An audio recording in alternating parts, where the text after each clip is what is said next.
We've got a midweek edition of Birds 365 here on the JAKIB Media YouTube channel. We appreciate you streaming in right off the top. You got Mac and Mac, John McMullen, and Jody McDonald here with Hang With You. We got 2 hours of bird talk coming your way, including our buddy Chris Franklin from NJ.com, who is scheduled to join us in hour number 2 of today's program. Johnny Mac, I did go to your SI site. I'm sorry that I missed it. Dan Cilio yesterday had Frank Reich here on the JAKIB Media YouTube channel, and apparently Frank is like lost at sea without Zach Pascal.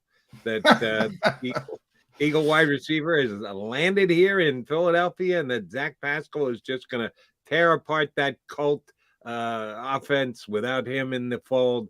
Yeah, you know, I've got my tongue firmly implanted in my cheek.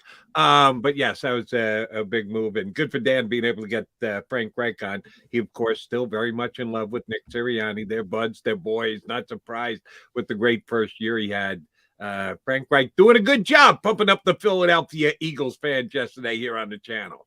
Yeah, Dan went to school with Frank Reich way back in the day. They were teammates at Maryland, so they still have a relationship dating all the way back to the Maryland days. And then Dan transferred to Miami, became a star on that defensive line, the University of Miami, and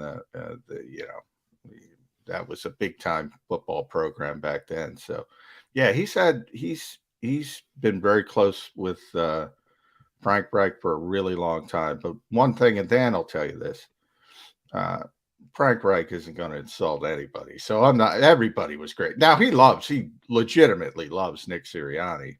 Don't get me wrong. I'm not talking about Nick Sirianni. I'm going to talk about the other guy. But, you know, I mean, Nick's not, he was talking up, Frank was still talking up Carson Wentz. How he loves him, and you know, that's just the way Frank is. I mean, he doesn't curse, he doesn't, you know, he's always going to take the optimistic bent on something, and he's always going to try to lift people up, as they say. I'm pretty sure you and I discussed this on the show, but we didn't. If we didn't, let's do so quickly here. I believe that when Carson Wentz became an ex-Indianapolis Colt, the same way he became an ex-Philadelphia Eagle, that it was actually the owner's decision, that the general manager and the coach would have given Carson one more year. But the owner kind of twisted some arms there, and their owner is, people talk about Jeff Lurie all the time here in town. I think he's a pretty good balance of being involved and not being involved. It's a fine line the owners have to walk. You want an owner that cares, that isn't just, here, guys, run the football team. Let me count my billions of dollars. You want a guy who is motivated and on top of things, but you don't necessarily want a guy who's dictating football moves, because it's as much as Jeff Lurie might know football. I don't think he knows as much as guys who have been lifers like Howie Roseman. But the Colts owner, I think, is very much involved. And my read from afar was always that the owner kind of brought the hammer down and said, no, we got to get a better quarterback. Did you guys watch the last 2 games of the season when the playoffs were there for the taking and Carson Wentz couldn't grab them for us? I thought it was an owner's move, not a coach or a general manager move. Agree or disagree? Agree with the owner being, you know, the fulcrum of the decision, no question. But I don't think it had as much to do with the poor play down the stretch as not getting vaccinated, the leadership stuff, not being able to practice, so you perform poorly. I think it had more to do with that than losing 2 games. As disappointing as it was, I do think it wasn't that hard to twist Chris Ballard's arm. It was probably a little bit more difficult to twist Frank's arm. Yeah. So, you know, I think it was probably 1.5 to 1. I don't think, and ultimately only the one guy matters. If he wants something done, it's got to be done. But I think, you know, I think Ballard was more in, I don't think he had to do much convincing to get him on board. And Frank, you know, Frank probably realized it had to be moved on as well. But I do think if it were up to Frank, he would have said, all right, let's give it one more try. I do think he would have defaulted to that. And as I said at the beginning, taking the more optimistic bent with Carson Wentz, and he'll be in the same system. And by the way, I think Frank wants a damn quarterback for more than a year. I mean, and this dates back to before him, and obviously in Andrew Luck, and every year a different quarterback. That's not a recipe for success. And it's one of the reasons Nick Sirianni got the job here, is because, he kind of spun that as, look, what we're able to do with a different quarterback each year. When he was there as the offensive coordinator, and they always put together a pretty good offense, no matter what. And, sometimes they had better quarterbacks. Phillip Rivers was still effective in his final year. Jacoby Brissett was, more of a climb that they had to build around. But they generally built around effective offenses, and they continue to do that. And I assume, Matt Ryan will be either the best quarterback Frank Reich has had or the second best, depending on how you grade him compared to Phillip Rivers in his final year. I think they're very similar, but Matt's probably got a little bit more juice, I think. So we'll see how that shakes out. He's going to play better than Carson Wentz, but they need a quarterback for more than 1 year. Do you think they can squeeze 2 years of quarterback play out of Matt Ryan? I think they can, but I thought they could out of Phillip Rivers, and he walked away. But and by the way, I think they could have squeezed 2 years. I think he could still play. It's not, for whatever reason, he decided, all right, that's it. And I think he still had another year in him. And you've heard probably the rumors of, hey, let's call Phillip Rivers, teams who get injured quarterbacks. And, same thing happened with Drew Brees in New Orleans when they had all the injuries. Everybody said, well, call Drew. And Drew's like, nah, I'm not coming back. You'd certainly be better, but Drew had another gig that we actually knew about because we were seeing him on TV every single week. I got no idea what Phillip Rivers was doing. High school coach. I was going to say coaching up his high school kids. Yeah. So more power to him. He probably could have put that aside to rejoin a National Football League team. If he wanted, he certainly could have, yeah. Drew Brees wasn't going there. But and they did talk yesterday on the show about Zach Pascal coming in here. John, I'm almost getting tired of listening to myself complain about Zach Pascal being here. I know he's a Nick Sirianni I'm favorite. Starting to feel bad, Jody. It's not Zach's fault. But, hey, maybe that's what it is. That I know I'm kind of beating up on him, so it's swinging the pendulum for me a little bit. And then I take a deep breath and say, no, this stinks. Zach Pascal's not a real wide receiver in the National Football League. He's a blocker. You and I discussed this quickly before the show started. When the first thing you say about a wide receiver is, wow, that guy can block, that's not good. That's a bad sign. That's the sign that he's not a good enough route runner. He's not enough good enough ball catcher. He's not enough of a runner to get separation. I'm sorry. I'm more put off by the signing of Zach Pascal than I am excited about it. Yeah, I mean, like you'll hear people say, Cooper Kupp is a great blocker, but that's like 57th on the list. You know, when it's number one, and Cooper Kupp is a great blocker, by the way, which is, it's an amazing player. But again, it's, well down the list.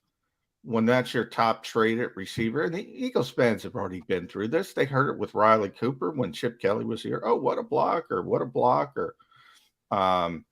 They've heard it with J.J. Arcega-Whiteside last year with Nick Sirianni.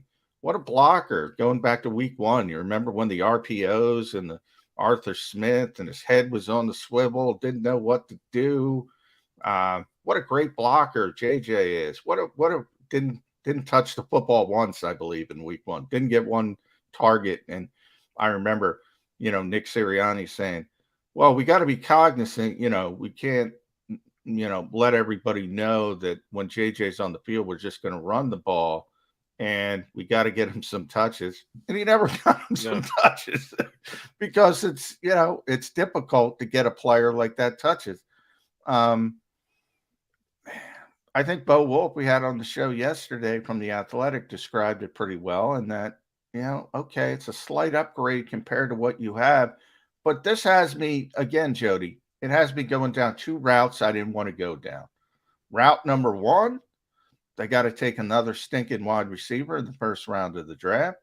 Route number 2, we got to cross our fingers and hope Jalen Reagor, some of the talent shines through and he finally gets it and develops into at least a Nelson Aguilar type receiver. I didn't want to go down either of those routes, but that's where I am. That's where I am. They can't line up. If you're telling me they're going to line up with Devontae Smith and Zach Pascal in the slot and Quez Watkins at the X receiver, that's not good enough. No. That's not good enough. And I hate they even mentioned Devontae Smith in this conversation. He should be set aside because Devontae's good enough. The other guys, no. I'm sorry. You're not helping the quarterback, I'll tell you that.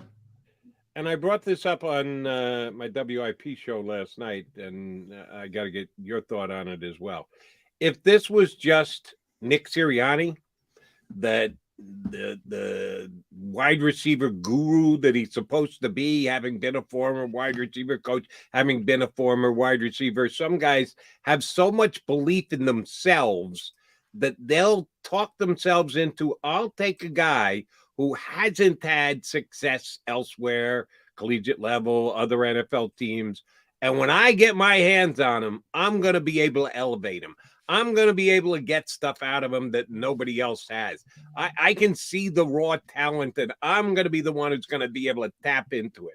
If that were the case, I guess I could understand the whole Zach Pascal thing. That he thinks oh, by the way, he had Zach Pascal, and you know what he was? He was Zach Pascal. So I'm expecting him to come here and be Zach Pascal again. But at least I could understand that. This has been an Eagle thing going back to, I'll go back to even before Andy Reid. This is a Jeff Lurie. Since Jeff Lurie's owned the Eagles thing, they just haven't been able to develop a superstar wide receiver. And it pains me to say that because I'm with you. You know how much I love Devontae Smith, did since he was a freshman at Alabama, as a matter of fact. But Deshaun Jackson was a very good wide receiver. He was a big play threat. We know every once in a while he'd catch a 60-yard bomb downfield. But his career after the real quick start kind of peaked and valleyed up and down, out of town, came back again, make a big play. Oh, guess what? Deshaun's hurt. And all the other wide receivers that have gone through here, including one Terrell Owens, that's the only time that an Eagle coach acknowledged, yes, we need a superstar wide receiver. We need to go out and get a guy, even though we know he's a pain in the butt and he's nuts and he's the definition of diva. I don't care. We need a superstar guy. He's the one guy. Johnny Mac, he's it. Since Jeff Lurie bought the Eagles, that they've had a superstar wide receiver. They got him either the draft or free agency with Terrell Owens. It was a trade. Is that an organizational philosophy thing? Or is that just happenstance and circumstance that the Eagles haven't been able to find a superstar wide receiver, one, in the last 25 years?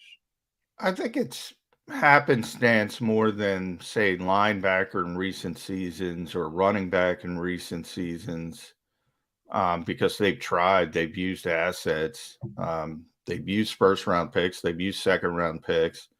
Even if you want to go back to Nelson was a first-round pick. They've tried, for whatever reason, they haven't been able to develop receivers greatly.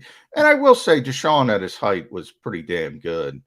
Now, and Jeremy Maclin had when those two were together, that was a darn good, for a small period of time, obviously. But in more recent history, if you start with Nelson and as a first round pick, and disappointment. Maybe less of a disappointment because of the Super Bowl. And ironically, probably his best game was in the Super Bowl. That's when the stars are aligning. when a guy who's a disappointment has his best game in the Super Bowl, and all of a sudden the stars align, you win Super Bowl 52. But then, Jalen Reagor, obviously, J.J. Arcega-Whiteside before him. The only reason Devontae Smith is here is because Jalen Reagor failed. Let's be honest. If Jalen Reagor didn't fail, they're not going for a receiver in back-to-back years. And, now you can argue if it extends further, the only reason they'd be taking a wide receiver again is because Jalen Reagor failed. So you have this self-fulfilling prophecy of not being able to develop players over the years. But I do think they've tried. It's evidence. And even this offseason, they've tried to trade for Calvin Ridley. And they were in on the bidding for some better receivers. But I think the real issue is,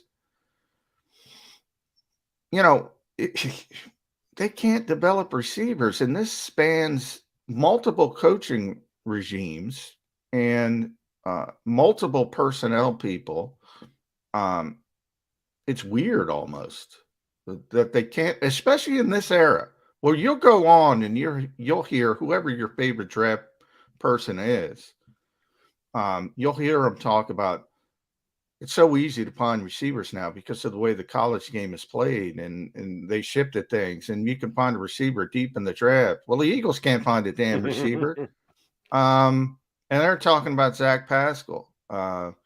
So, a lot of it to me is, and I've talked about Nick mentioning and, other people mentioning, and I think I mentioned yesterday on the show, I was just texting with somebody talking about how these young receivers aren't doing what they're supposed to do when it comes to sight adjustments or running routes or being in the spot they're supposed to be in. And that can really affect a quarterback. I mean, if a quarterback is ready to throw the ball and the receiver's not there, that's an issue. If the receiver's not where he's supposed to be. And then all of a sudden the quarterback starts to, have it in the back of his mind. He's concerned. And maybe that's some of the reason Jalen Hurts is hesitant to pull the trigger at the time. I'm not trying to defend Jalen Hurts, but I'm saying you got to throw that into the hopper as well when you say, okay, who's affecting who? Is Jalen Hurts affected because of the bad receivers, or are the receivers affected because the quarterback can't get him the ball? I don't think anybody knows the true, complete answer to that because it's more nuanced than that. Right. Chances are it's a combination of the two. And the coach you would believe was the one who should know the best if there is more of the responsibility on one side than the other. And to this point, here's how they've reacted. They've signed Zach Pascal. Again, if that's what we're going to hang our hat on, Zach Pascal, he understands how to play the position. Well, hasn't he understood how to play the position and hasn't had a... And I'll go back real quick, Jody. I'll go back to your point about Nick Sirianni because coaches do have egos. And as you bring up, coaches will say, well, if I can get this guy, he's already had Zach. He knows what Zach Pascal is. And by the way, to Nick Sirianni's credit, Zach Pascal's never been better than he was with Nick Sirianni. But that ain't good. That ain't good. Well, then that would make me ask this question, because I've seen a couple people who are trying to put a positive spin on things.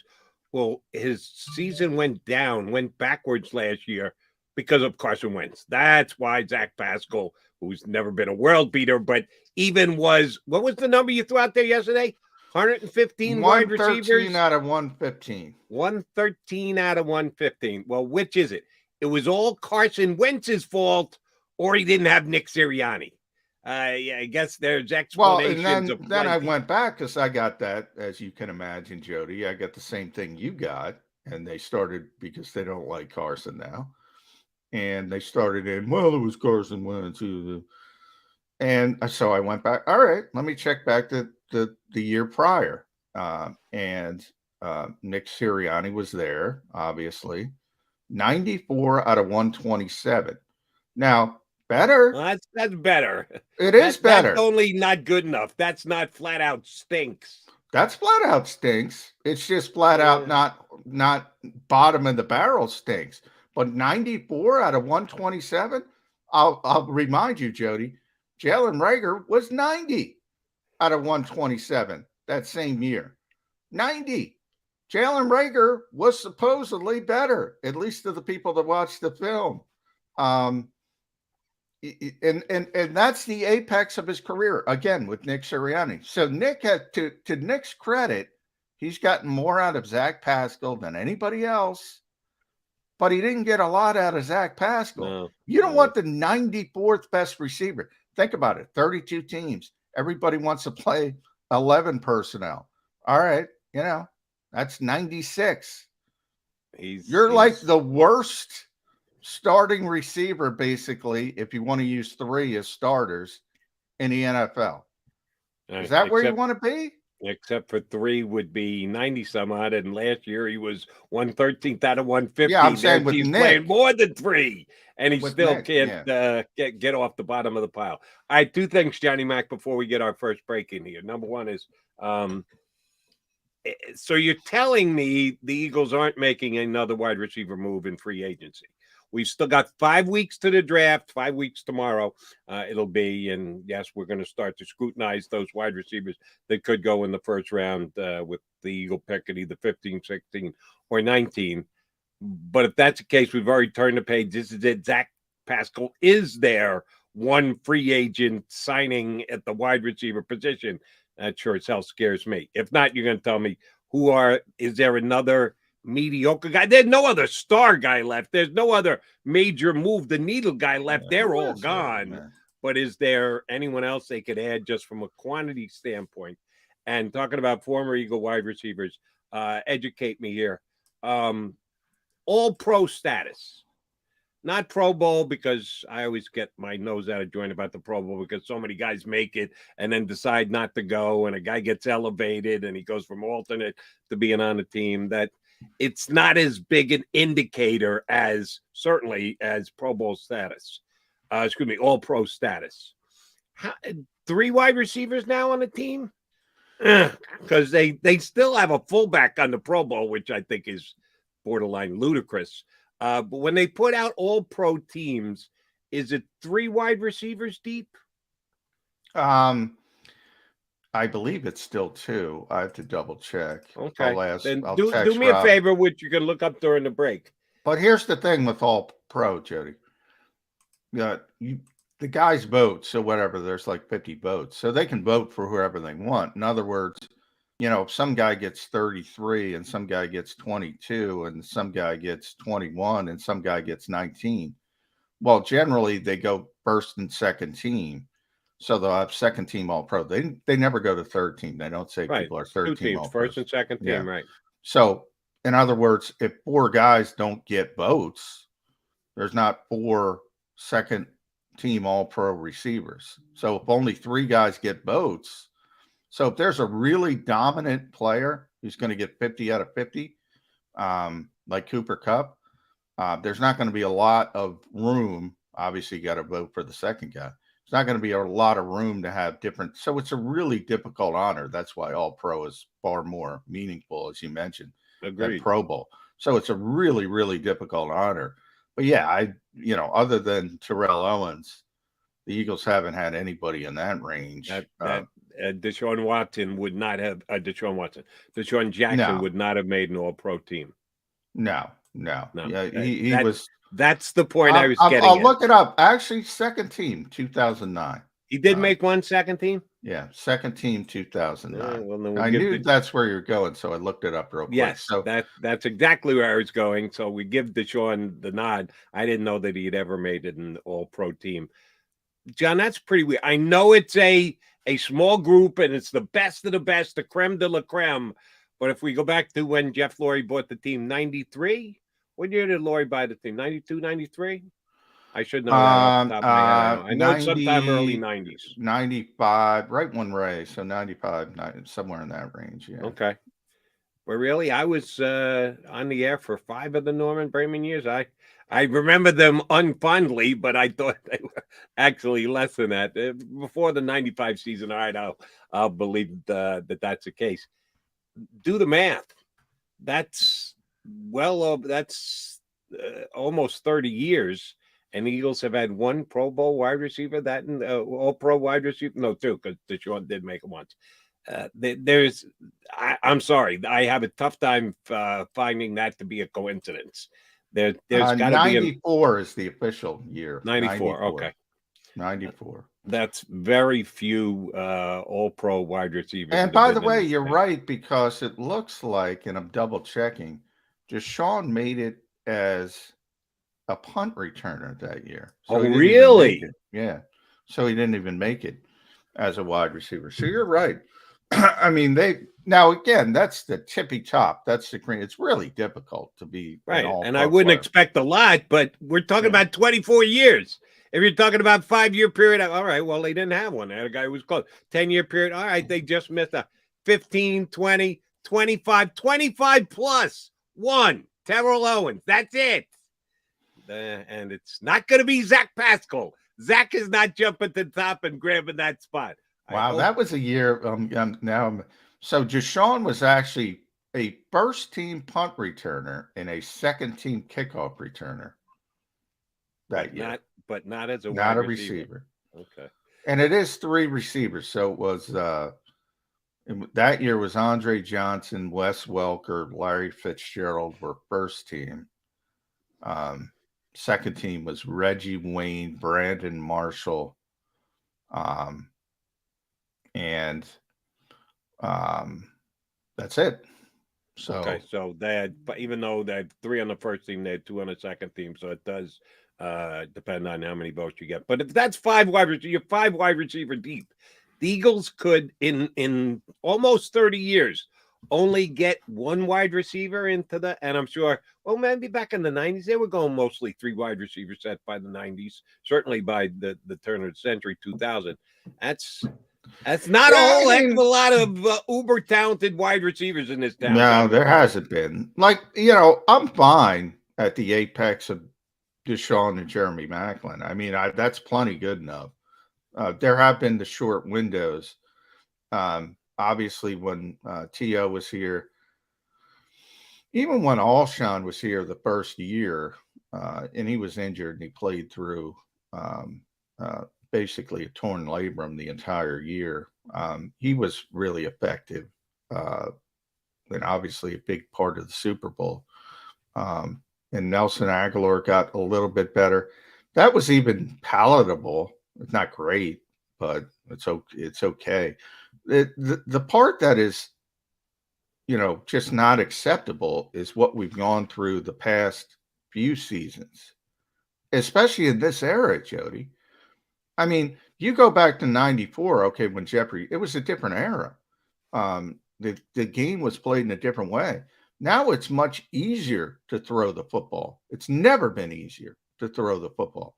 And you see these explosive numbers, and you'll hear people say, why is Lynn Swann in the Hall of Fame? Why is John Stallworth in the Hall of Fame? Why is Paul Warfield in the Hall of Fame? All these great receivers from bygone eras. Even, people start talking about Jimmy Smith. That's a name, because he had such phenomenal numbers. And now it's even better for the younger receivers now, exploding. I always joke, you're a baseball guy. So, the number 714 and 755 meant so much for so long, for obvious reasons. And now I can't even tell you what the number is. Because it doesn't matter to me. And football's not as much as a statistical game as baseball is, but still, I remember when Herman Moore, I think, set I think it was 122, and it just stuck out to me. And I said, that's unbelievable. 122. No, it's who cares? A bunch of guys are over 100. A bunch. It's so easy to find receivers, and they can't find a stinking receiver. It's amazing to me, with the exception of Devontae Smith. Who was the Lion quarterback who threw the ball? Probably Scott Mitchell. Scott Mitchell, man, he was supposed to go and save Detroit too. How'd that work out? He got big money at the time. He sure as hell. I remember being at the vet for a Scott Mitchell in for Dan Marino game, in which he played. That's probably where he earned his money. Exactly. I happened to be at the vet that day and said, All right, this guy's going to get overpaid. I was kind of ahead of the curve on that one. And the Lions were the team that fell prey. All right, he's John McMullen. I'm Jody McDonald. We've still got an hour and a hay to play with you today, including a visit with our buddy Chris Franklin from NJ.com. When we come back, I want to talk a little bit about the salary cap. Is that a deterrent to the Eagles not getting a major upgrade at wide receiver? A lot of good wide receivers have changed teams this free agent year. Is it because the Eagles just thought that the player's contract was too big, the price was too much? I do want to talk to John about where they sit with the salary cap now. Harry Roseman's done some nice things to make cap slots available, but he hasn't turned around and reinvested that money just yet. That's what we'll talk about next here on Birds 365.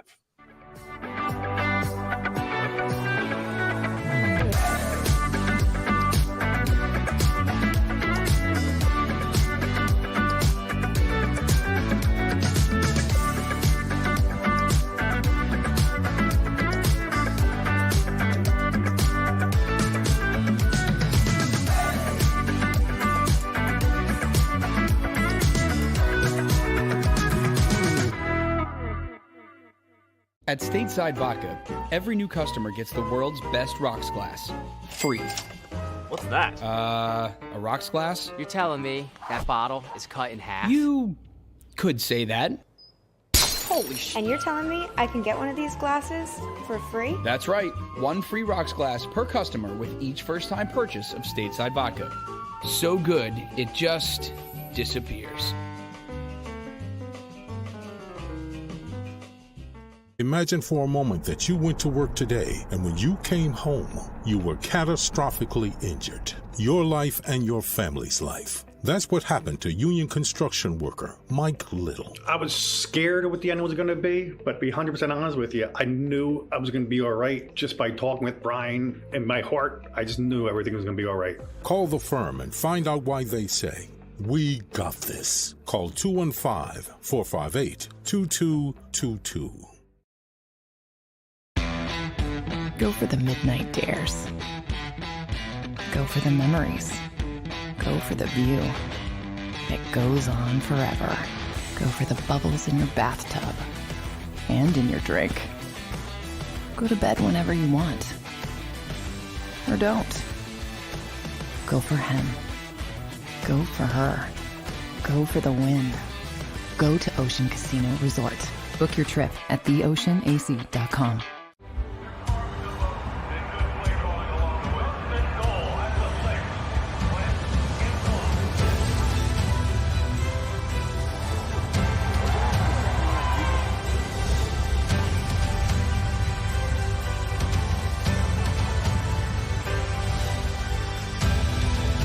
Field of life, First Trust Bank is there for you. Champions on three. 1, 2, 3. Because Philadelphia dreams deserve a Philadelphia bank.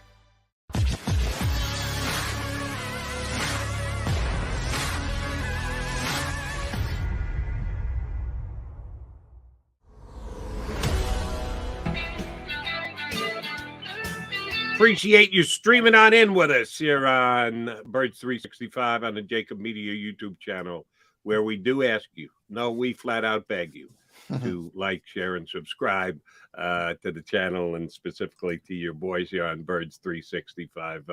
Our algorithm is solid. We need that. I would say our algorithm is better than the Eagles wide receiver room right now. Even though it does have Devontae Smith in it, it's still not good enough as far as I'm concerned. And yes, they have been working hard to create more cap room. They did the whole Fletcher Cox thing, which came with a risk. He could have gotten ticked off, said, "See you later, bye." He didn't. They got him re-signed. They cleared a couple million in cap room by doing it the way that they did. You gave me the details yesterday on Anthony Harris getting a one-year contract at about $2.5 million. We're assuming it's not a multi-year deal with 4 years on the back end to be able to spread it out. So whatever the number is, chances are that's going to cost against the cap this year. Well, this past year, Harris cost $4 million against the cap. So the Eagles did bring him back, but they brought him back at a reduced number, which again saves cap money. Howie's doing what Howie does. He's good at balancing the books and managing the cap and saving what he can here and there. You know, my vibrant Boston Scott thing. I thought they should have given him the tender. They ended up bringing him back for less money than the tender. So every couple of $100,000 that you save counts, and how he saved there. When are they going to spend this, Johnny Mac? If Howie's doing all these things that we're giving him credit for, and we are and we should, if you're just putting it in your back pocket, saving it for a rainy day, are they going to make this unbelievable in-season trade? Are they going to have money carried over to the 2023 cap? I'm sorry, that does nothing for me as an Eagle fan. Ooh, we're in great cap shape for next year. They haven't even showed up to camp yet for this year, and we're already taking a victory lap for the year thereafter. When is Howie Roseman going to get the spoils of the good work he's doing at keeping the Eagles cap friendly? You know, if you don't get the players you target, you're not going to get the spoils. So, you know, they've missed out for whatever reason on the players they've targeted. Ridley, probably the best example. That was going to be a significant cap hit for the wide receiver position on his 5th-year option. Now, who knows? They might have, if they pulled off that trade, they might have worked out an extension. They might have lowered that number. I imagine that was in their plan. Nobody knows the plan. You know, things move slowly. You know, I haven't seen the details of Anthony Harris's contract or Zach Pascal, but as you mentioned, they're not filed yet. It can't be huge cap hits by the nature of those particular players. So right now, if you're using over the cap, and again, it's days behind because they don't have a lot of stuff factored in because they only factor in stuff when it gets filed. Official, right? You know, the Eagles have almost $23 million of cap space. Now, over the cap does, you know, what they call effective cap space as well. And that's sort of like their projection of what teams really have to spend. They're playing, in other words, they're, for lack of better term, they're playing GM.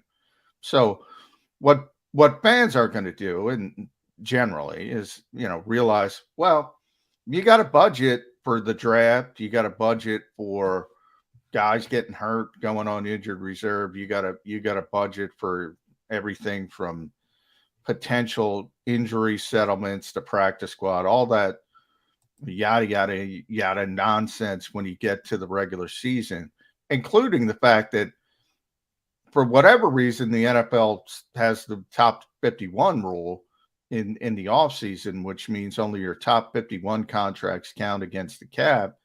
And that obviously kicks up to 53 in the regular season.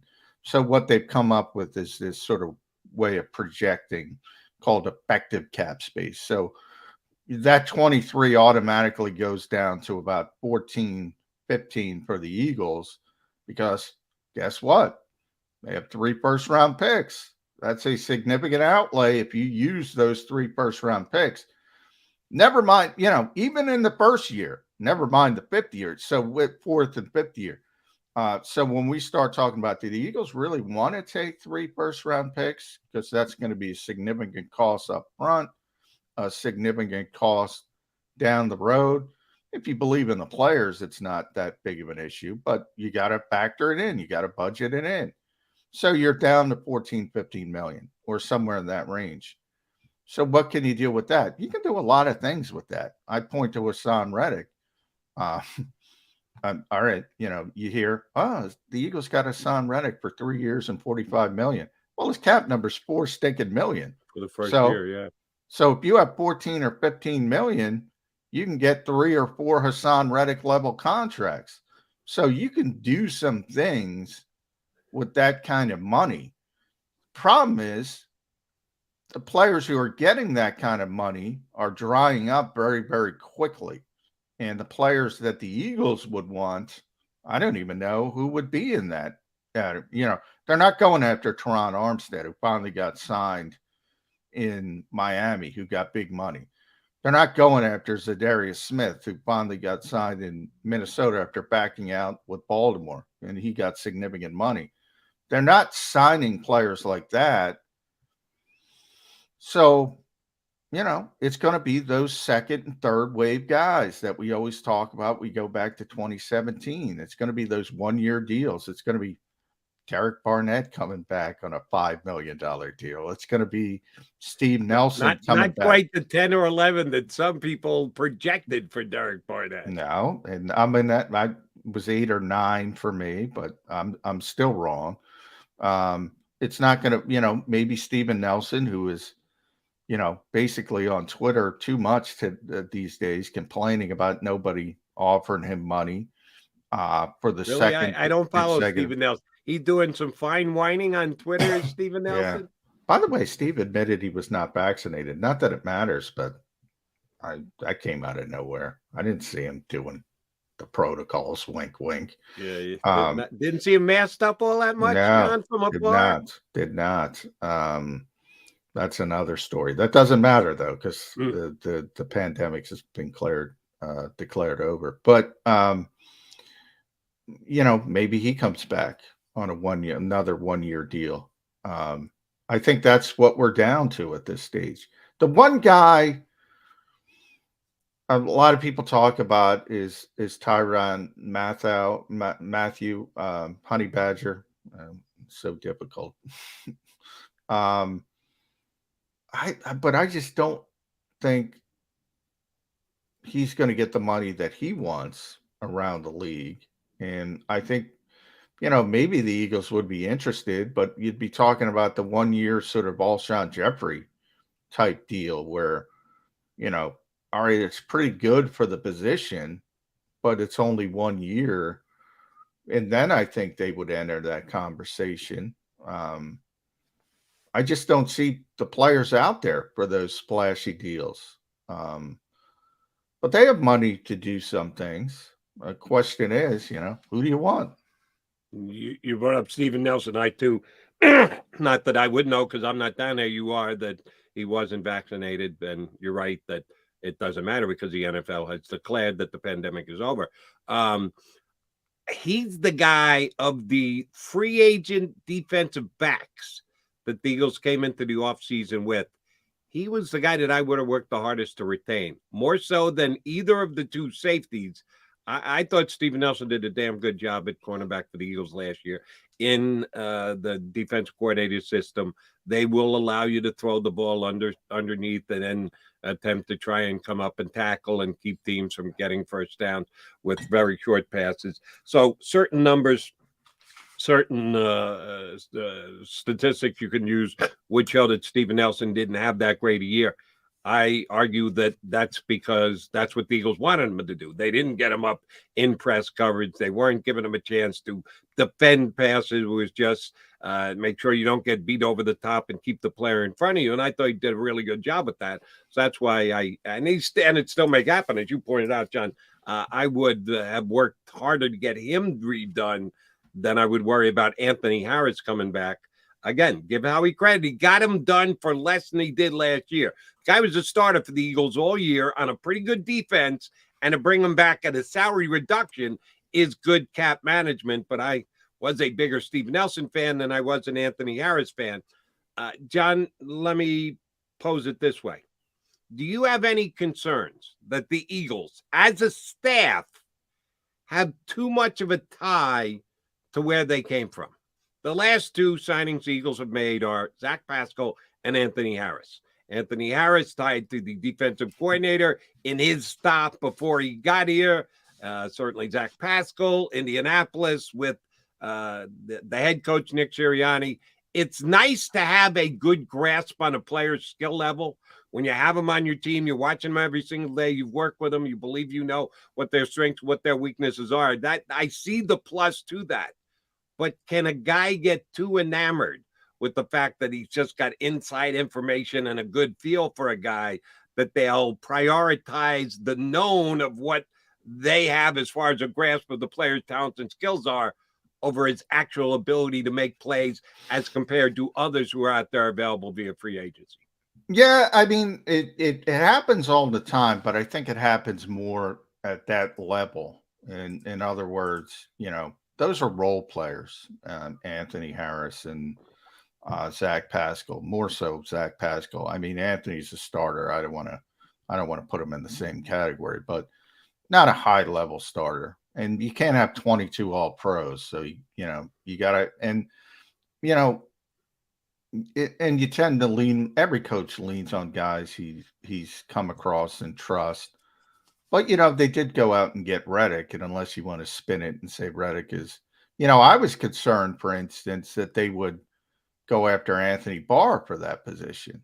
And if you look at their resumes right now, well, Anthony Barr's is more substantial than Hassan Reddick's, as a former All-Pro player, but he's descending and he's older, and the one guy's ascending and is right at that level. So I think that's an example of the Eagles making a good decision, even though the other guy's got the bigger name and the bigger reputation and the history with Jonathan Gannon and blah, blah, blah.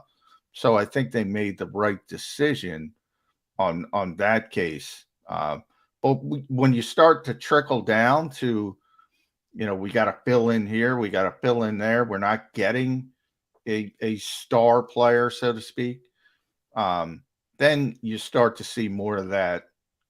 Coaches lean on people they know, people they trust, and it could be to a detriment at times, no question about it. I mean, one of the things that Doug Peterson got criticized for is trusting the veterans too much, not willing to go with more younger players. That happens all the time with certain coaches,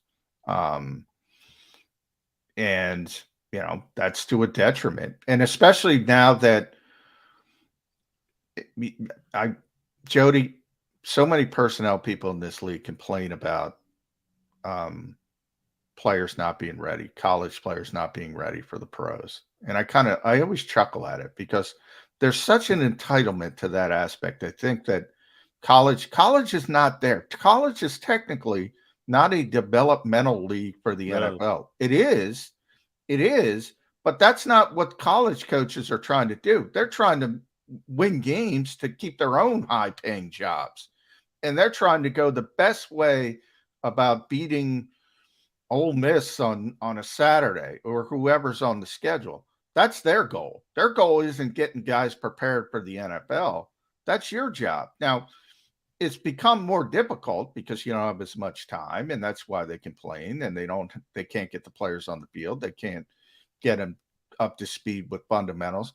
But that's where you see this whole shift to the Sean McVay types and the young coaches and we got to get this guy, because they seem to have more of an open mind of, okay, this guy's a really crappy route runner, but he's explosive. Let me find ways to get him the ball. Whereas the old Bill Parcells type, who was just this hard-headed guy, Hall of Fame, great coach. I'm not trying to say, I just don't think he probably would have succeeded to the level he does in the modern game because, he'd be saying, guys, no, learn this. And you're not going to get on the field until you learn it. Well, you're not getting on the field. And probably a better example of that recently is Parcells' guy, Mike Zimmer, who's a good coach. I really believe he's a good coach. He won't play as young guys. Right. Because they're not ready. Here's where your point is great. There's an answer, but it's a completely illogical answer. If the coaches have a problem with guys that they're not learning quickly enough, that college is not developing, it's not a college's job. You are 100% right. That's not their job, is to prepare guys for you when you get to the NFL. But here's where it falls down. The reason these players aren't up to speed, up to snuff, is very simple. The coaches don't get a chance to coach. And why don't they get a chance to coach? Because the owners, in a money grab, every time a collective bargaining agreement comes up, says, all right, well, you can practice less. All right, we won't bring you into take a long weekend. Yeah, we won't ask you to come in on the bye week. Back in Bill Parcells' day, they practiced when Bill Parcells said so. He called for practice. Everybody showed up. They got their work in. They got their learning curve turned. That's how they became players faster. And you don't hear any coaches going to the owners and go, hey, when next we go to a collective bargaining agreement, let's give them some money, but let's bring practice back to the National Football League. The owner's going to look at that coach like either you got two heads or do you really want to continue to work for me? You're going to tell me to give away something at the collective bargaining agreement talks that ends in $1?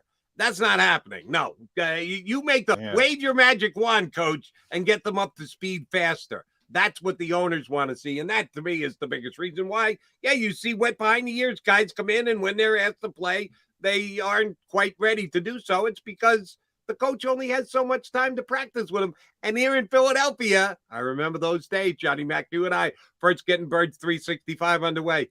Another short practice for the Philadelphia Eagles. They don't even use the entire time that they have, which is limited to begin with. Yep. And you got to take advantage of the time you do have. And that's why I think the league is trending younger, to people with more of an open mind, to people to try to use the schedule that you're permitted now in the best way possible. I'm sure you saw Malik Willis's a little video of the pro day, the one throw that everybody went nuts over. I got like 3 texts, Jody, 3 texts. Now, I know you're shaking your head. It means nothing. I agree with you. It means nothing throwing on air. But he threw this ball, and all the fans, and it goes viral. And they're going nuts, and they're going nuts. And I got 3 different people, 3 different, this is not an exaggeration. Look at his feet. Look at his feet. His feet are off the ground when he throws the football. And I said, it's horrible mechanics. And I almost put it on Twitter, but I would have gotten killed, so I didn't bother. I was going to put whispers. Look at his footwork. Terrible, just terrible. But he threw it 65 years with 65 yards with where you shouldn't be able to do that with that terrible footwork. So that's sort of the new school. The new school coach is going to look like that and say, well, yeah, he's got terrible mechanics because he's not taught the right way. But look at what the kid can do. Look at what the talent is. Patrick Mahomes. I'm not comparing Malik Willis to Patrick Mahomes. Patrick Mahomes had terrible mechanics at Texas Tech. He still doesn't have good mechanics. And Andy Reid's an old school coach. And one of the reasons, the brilliance of Andy Reid and Bill Belichick, the 2 top coaches, is they've been able to stay ahead of the curve despite their age, and they haven't gotten into that box of not being willing to open up and try new things. Doesn't have great mechanics. An older Andy Reid might have said, he's not going to play until he freaking gets his footwork better. No, he can make plays. Maybe not the conventional way. Maybe he throws like a shortstop, which you're not supposed to do, but it works for him. And it's a different era. Here's why I was like shaking my head no earlier when you went down the Malik Willis and the pro day conversation. Yeah, I did. I watched pretty much all of it yesterday. And the 65-yard pass was impressive just because he threw it as long as he did. Even though and I didn't even notice that it was as bad as you're describing. I knew it was not your basic step back, 7-step plant, lean into a throw. It was certainly different. Here's what I saw yesterday. He's got accuracy issues. Maybe I'm a little bit more sensitive to it this year because I think Jalen Hurts' biggest hurdle that he needed to get over in season, still needs to get over going forward next year, is accuracy. I think Jalen Hurts has got enough arm strength. I believe that. Some people don't. It's a debatable topic. I think his arm is more than adequate. If anything, I would call it slightly above average. It's certainly an average arm. I'd say slightly above. And people say, he doesn't have the arm to play in the NFL. Yeah, he does. The throws that I see, the throws that he makes. The Eagles think he does, and that's all that matters. Right. The Eagles think he does. But I still question his accuracy a little bit. There better be room for improvement in there. If there isn't, then he's never going to be a top 10 quarterback. And the Eagles are going to go through this for however many years they're going to go through it and then go, all right, well, he's not good enough. And you're going to roll your eyes and go, we tried to tell you this 2 years ago. But that is a concern for me, is a guy's accuracy. I believe it can be improved. I believe with good coaching, Oh, shoot, that's right. They're not allowed to coach in the NFL, which is another problem. But I think that is an area of improvement. But right off the bat, Malik Willis needs that. They had back-to-back days, Kenny Pickett and Malik Willis. There's no question in my mind which one was more accurate. It was Kenny Pickett. So, yes, you want to judge. You'll see, and by the way, accuracy is directly tied to mechanics, and usually in footwork and doing things the right way. It's like a control pitcher in baseball. They usually have great mechanics, great form, can put the ball wherever they want. The power throwers are, all over the place. They tend to have bad mechanics. And, how do you fix it? How do you fix it without the time? Then you have this cottage industry. There's so many things at work here. We talked about Quincy Avery a lot because of Deshaun Watson and Jalen Hurts. That's who he's working with. There's a good, we always talk about Jalen Hurts' work ethic and he goes above and beyond. So there's certain guys, you leave them to their own devices in the off season when you can't have them, and they don't do anything. I'm looking at you, Carson Wentz, in the pandemic. They don't do anything. Jalen, is going to do the work. He's going to go. But then you have all the different coaches. And I remember Jeff Stoutland talking about this way early in Jordan Mailata's career. There was talk about sort of sending some players to developmental leagues, whether it was the AAF at the time. I forget which league it was. It was probably the AAF. Charlie Ebersol's fraud of a league where he snookered everybody out of money. But they were talking about a deal, but it was more, the NFL wasn't talking about it. It was more of them making up a story out of whole cloth. Like, hey, we're going to be a developmental league. And so I think it was Damo at Jeff Stoutland about, would you consider sending Mailata to, a developmental league or something? And Stoutland was like, I don't want anybody else touching them. Then you have these coaches, they don't want anybody else touching their young players and telling them to do something differently. So my point is, are the Eagles and Quincy Avery on the same page? I don't know. Is he getting told to do one thing in Philadelphia and another thing when he goes down to Atlanta and works there? I don't know. I have no idea. But I do know that it's not a good setup compared to what it used to be. John DiFilippo used to talk about this a lot too. And season would end, he'd be with the quarterback the next week. Take a week off, he'd be with him the next week trying to get everything honed down. And he would always use Carson Palmer, who was just phenomenal mechanics wise. I mean, just did everything perfectly. Can't do it anymore. So it's sort of who can do it the best is what it becomes. And, oh, by the way, for those who are getting caught up in the pro days that they're showing on the NFL Network, Pickett 2 days ago, Malik Willis yesterday, and Matt Corral, who I like a little bit. I'm a Matt Corral fan.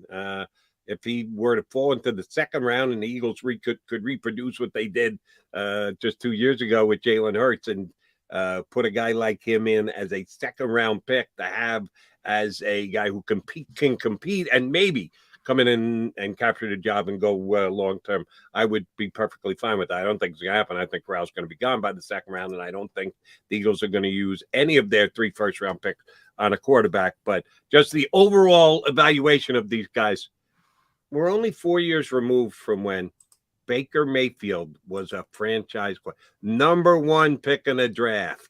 Heisman Trophy winning Baker Mayfield. Take charge guy, gonna be the face of a franchise. Oops. Sam Darnold, number 2 to my Jets. Jets.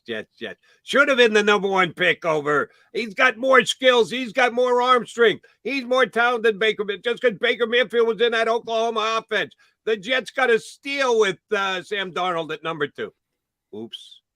Josh Allen playing out in Little Wyoming, which people question, yours truly guilty as charged, the competition he was playing against ended up being the star quarterback in the draft. I won't even go to Josh Rosen, who I had to argue with guys. Oh, Rosen's the best quarterback in the draft. Can't believe he fell to number 10. I knew from day one he wasn't a player. He wasn't a player at UCLA. Bad attitude UCLA. Overrated at UCLA. And I said that's going to be a wasted pick. At least that one I did get right.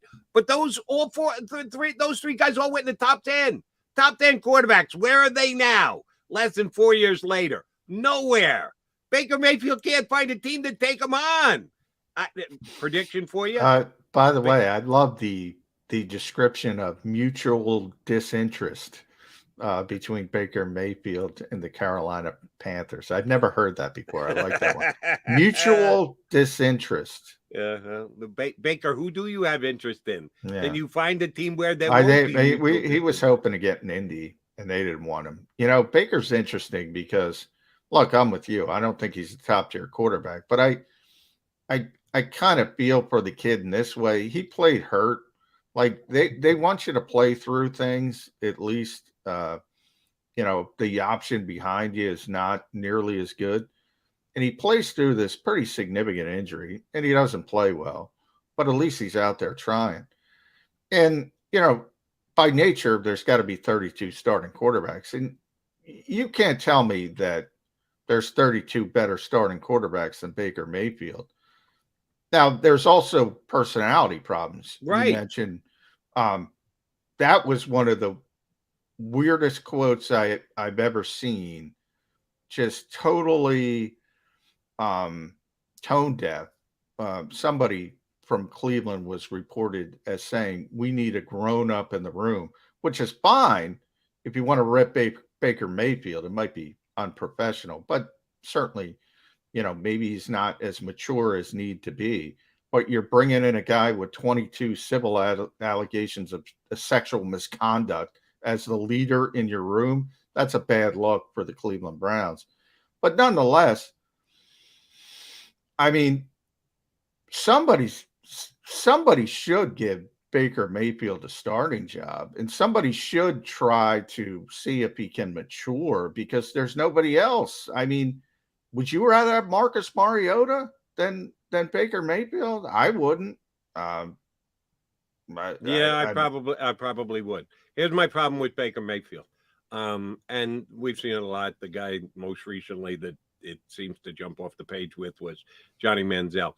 Guys have unbelievable collegiate career, Heisman Trophy, adoration, all that stuff, and they become a high pick in the NFL draft, getting any higher than number one with Baker Mayfield. The clock resets. You have to earn your way in the National Football League. Even if you are the number one pick, you have to go out and actually play well on the field, put up numbers, win games, get your team into the postseason. But he did play well, Jody, for a short shelf life, for a short period. He got that stupid organization their first, playoff win in at least 25 years, probably closer to 30. You know, he won 11 games in 2020. You know, threw for 3,800 yards and 1935 in 2020. He's performed. I mean, talent-wise, again, not top tier, but I can't. Johnny right, Manziel, but here's my point that I was trying to get to, John. He acts like he has already achieved that status, that he is already a top 5, even top 10 quarterback. He hasn't. Plain and simple. You want to look at the one good year he had out of the 4? Okay, maybe he snuck into the top 10, but I'm at this point evaluating over his 4 years in the NFL. You can't talk the talk like if you're not walking the walk, and he surely hasn't. Well, I'd be the first to say he's probably got to mature a little bit, but I think there's levels. He's not Johnny Manziel. I mean, Johnny Manziel's on freaking TMZ doing drugs every stinking day. This guy's out there performing at a high level. And we were talking before about coaches, you know, relying on their guys, Jonathan Gannon, Anthony Harris, Zach Pascal, Nick Sirianni. Well, Arthur Smith is bringing in Marcus stinking Mariota because he had him in Tennessee. I mean, Marcus Mariota has never performed like Baker Mayfield. Again, I'm not just picking on Mitchell Trubisky's another one. I mean, these are probably a better comparison because he was the second pick in the draft, and Baker was Baker Mayfield's better than sticking Mitchell Trubisky. I don't know why some of these teams make. What do you think the Falcons are going to do at number 8 in the draft? They got to be in a conversation for a quarterback, right. And you probably don't want to be taking a quarterback at number 8 in the draft. I mean, let's be honest. But if you've already made up your mind that you're going to be taking a quarterback at number 8, which I kind of think the Falcons have, who would you rather have as your quarterback for this bridge year? Baker Mayfield or Marcus Mariota? Well, my philosophy is I hear what you're saying. It makes some sense if you've already predetermined you're going to take Malik Willis, which I don't want to take Malik Willis at number 8. I don't want to take Kenny Pickett at number 8. But from my philosophy would be, and again, money enters into it as well. You probably don't have to pay Marcus Mariota as much as you would have to pay Baker Mayfield. So that enters into it as well. Which, oh, by the way, they had just enough money to get Mariota signed. There was no way they could have taken on Baker Mayfield. Yeah.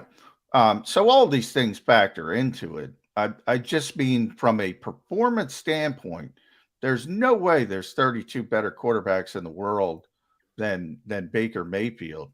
And, you know, the fact that there's not a path for him to be a starter in this league tells me more about this league than the kid, because you can talk about maturity issues. And I agree with a lot of what you're saying, Jody. But again, this stupid league gave the first fully guaranteed 5-year contract to a guy with 22 allegations of sexual misconduct. So I want to hear about a little bit of maturity, because a lot of these guys have maturity issues.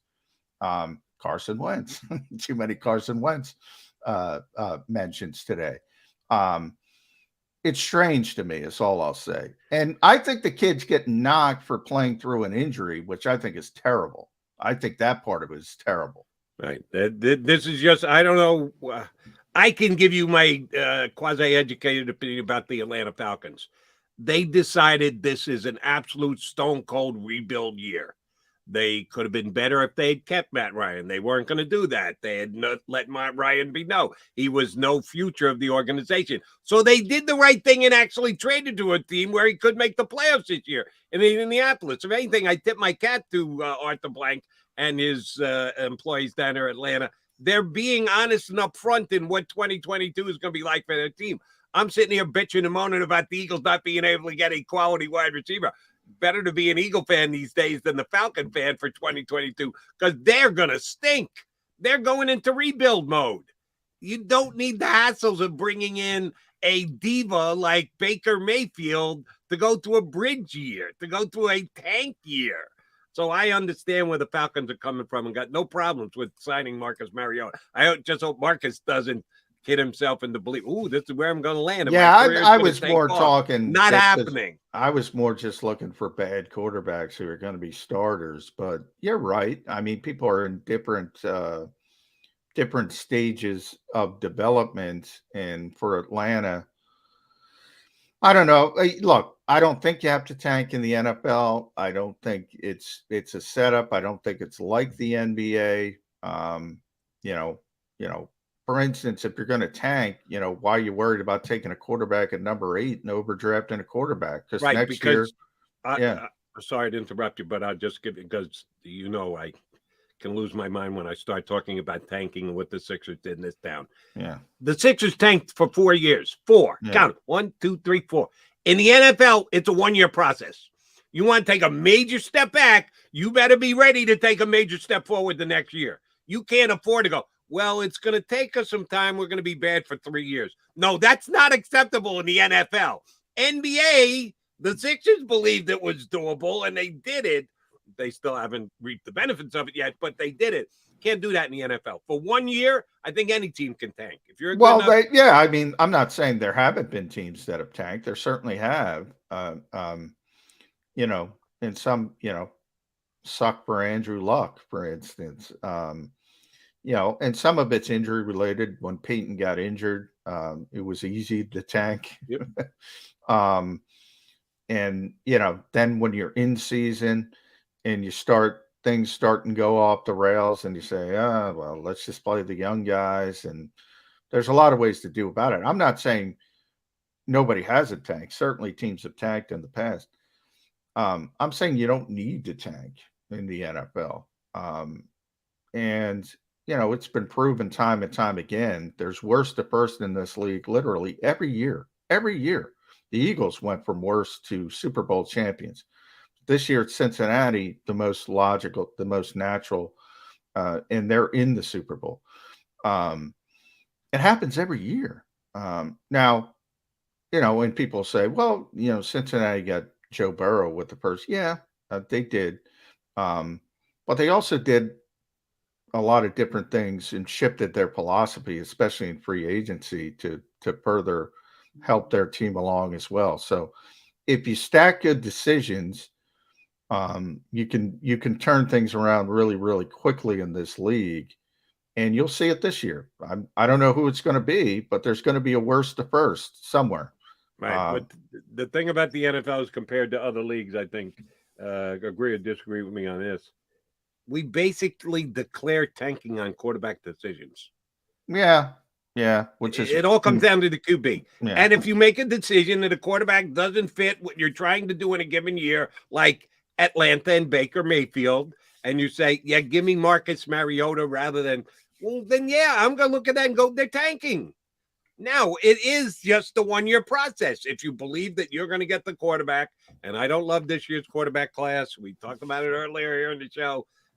Malik Willis didn't wow me yesterday. May wowed some other people, didn't wow me. Kenny Pickett, all right, he impressed me a little bit. Wowed me? No shot. That wasn't a wowing, and I don't expect Matt Corral to wow me today. So if this is the year you're doing the tanking thing to get a quarterback, it might be a mistake anyway.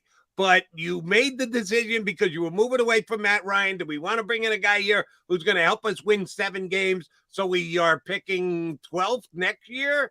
No, the Falcons said, screw it. We'll bring in Mariota. Hopefully at least stays upright for 17 games. And we don't care what our record is because we know that it's a rebuilding year. Well, you got to have a, and that's the best recent example is probably what suck for luck. There was a tangible plan. There was a tangible player. Trevor Lawrence would have been that type of year. Because he was such a high-level prospect. And, the Jets got some, for winning some games. And losing and derailing out on the potential of Trevor Lawrence. You better have a plan of that quarterback you're going after. And, if you draft a quarterback at number 8, and you're going to go back next year and draft a quarterback at number 1 or number 2. That's not a plan to me. So I think it's more of Arthur Smith being comfortable with Marcus Mariota. And I think, all right, good luck. Good luck, buddy. Which, oh, by the way, the Eagles and their draft picks for not only 2022, but 2023, a lot of speculation right here with us on Birds 365 about the Eagles trading out of the first round this year to get an extra draft pick. They're not going to be the only team that's going to do that. I'm hearing things out of New York that the Giants, who have 2 pretty damn high picks, would not be risk averse to trading down in the first round. If they could trade down in the first and get a first round pick on top of it into next year's draft, they'd be willing to drop down pretty significantly in the first round. Now, it's got to be the right team, the right fit. They got to love the kid. That's a very steep price to pay. But the Giants are looking to do the same thing the Eagles are, have multiple picks in the first round for next year's draft because they may need to draft a quarterback. And I think Mr. Young from Alabama and Mr. Stroud from Ohio State will be at the top of the draft next year, unlike this year's draft where we're going, hey, maybe at number 8, the Falcons are the first team to reach for a quarterback. No. We're used to the quarterbacks going 1, 2, 1, 2, 3, 1, 2, 3, 4. Next year could be one of those years. And if the Eagles want to be a team that can move up to that spot to take a quarterback, they might not be by themselves. Well, other teams look through the same thing. I tell people all the time, Jody, because people are like, well, the Eagles will just trade out and get it. All right. It's easy to say that. You need 2 teams. And there's other teams, as you mentioned, And, this is the I-95 draft, right? It's the New Jersey Turnpike draft. You got the Giants with 2, you got the Jets with 2, you got the Eagles with 3 in the first round. But those teams all of are them up. in the first 19 picks. Yeah. Not only are you talking about 7 draft picks, you're talking about 7 out of the top 19. Yeah. And the Jets and Giants are in the top 10, both of them. So they're in even a better position to sort of manipulate the draft board because generally, if you like a player, now the problem for the Giants and Jets, though, would be usually when people want to go up that high, it's to go get a quarterback. And I don't think they're going to want to go up and get a quarterback. So how much are they going to give up for an edge rusher or whoever they fall in love with? And then you start having those discussions. So it's not easy for anybody. But for those who say, well, the Eagles will just do this and add an extra pick next year. Well, you can hope, but there's no guarantee of that. No guarantee at all. You can have the philosophy to do that. Doesn't mean you're going to be able to execute it. But I will, and I'm not happy with Howie these days because he hasn't been able to get the Eagles a legitimate veteran wide receiver. Sorry, Zach Pascal, you just don't pass muster. Good blocker. He's a good blocker. I want a guy who can catch. Just crazy old me. If I'm going to get a wide receiver, give me a guy who can catch the ball downfield. I will give Howie credit because I think it's been one of his maybe his biggest strong suit. He plays the draft day trade game as best as maybe any other general manager in the league. So we will give him that leading into the draft, which is now only 5 weeks away. All right, we'll talk draft stuff. We'll talk free agent stuff. We'll talk all Eagles stuff with our buddy Chris Franklin from NJ.com. He's scheduled to join us next here on Birds 365.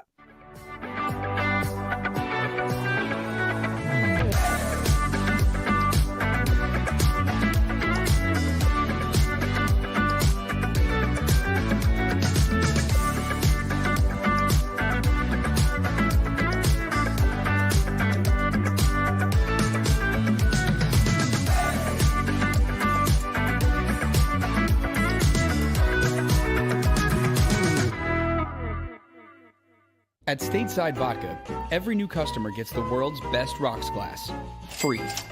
What's that? A rocks glass? You're telling me that bottle is cut in half? You could say that. Holy shit. And you're telling me I can get one of these glasses for free? That's right. 1 free rocks glass per customer with each first-time purchase of Stateside Vodka. So good, it just disappears.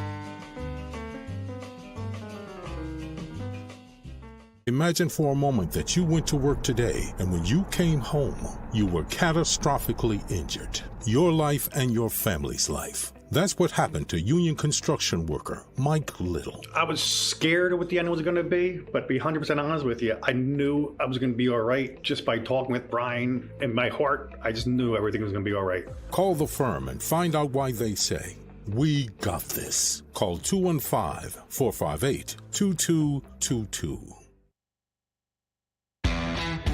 Go for the midnight dares. Go for the memories. Go for the view. It goes on forever. Go for the bubbles in your bathtub and in your drink. Go to bed whenever you want. Or don't. Go for him. Go for her. Go for the win. Go to Ocean Casino Resort. Book your trip at theoceanac.com.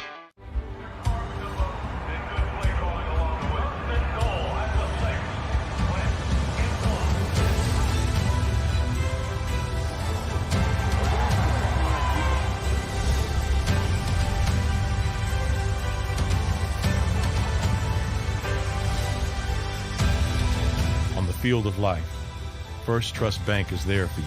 Champions on 3. 1, 2, 3. Because Philadelphia dreams deserve a Philadelphia bank.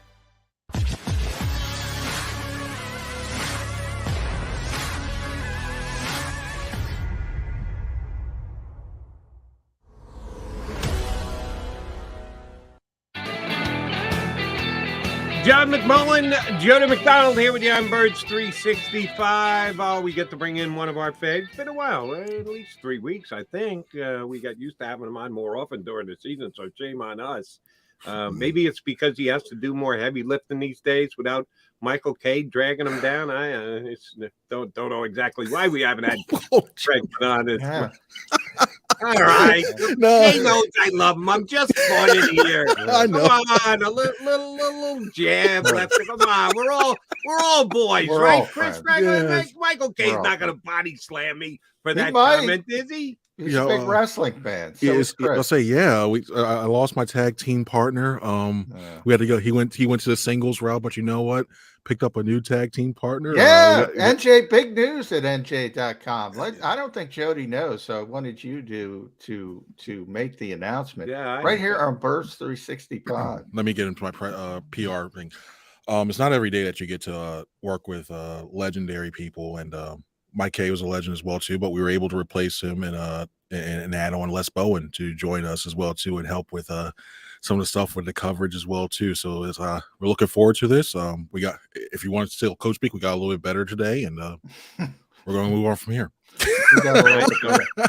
So now I know who we're going to have tomorrow morning at 8:20. We're going to try and get Les on here to talk about the new gig. We got to give him his props. No, I did not know that. Thank you for informing. You're replacing one legend with another. That is outstanding. So congrats to Les. Good for you. Now you can go back to sloughing off like you usually do, Now you can take a rest. Kay was carrying your ass for all of That is true. I feel like Jalen Hurts right now. You know, I got the starting spot a little bit, and then I have. Well, I'm not calling Mike Flacco. I think he's better than Flacco, but way better than Flacco. And then now I have another veteran that's coming behind as well to help me out. So it's perfect that way. And that's a better veteran than Zach Pascal, by the way. You know, not even although, close. It is. You know, I don't want to pick on Zach Pascal, Chris Franklin, but how do you not pick on Zach Pascal? I look, I'm sure he's a great guy. I'm sure he's a solid player. What is it about this team that they can't find a receiver? And I, whisper Devontae Smith off to the side because he's the one guy. What they can't? There's something in the water at the NovaCare complex. They can't get Calvin Ridley. They can't get Allen Robinson to play here. They can't get Christian Kirk. Is too expensive. They can't trade for Robert Woods. And we're down to Zach Pascal. Really?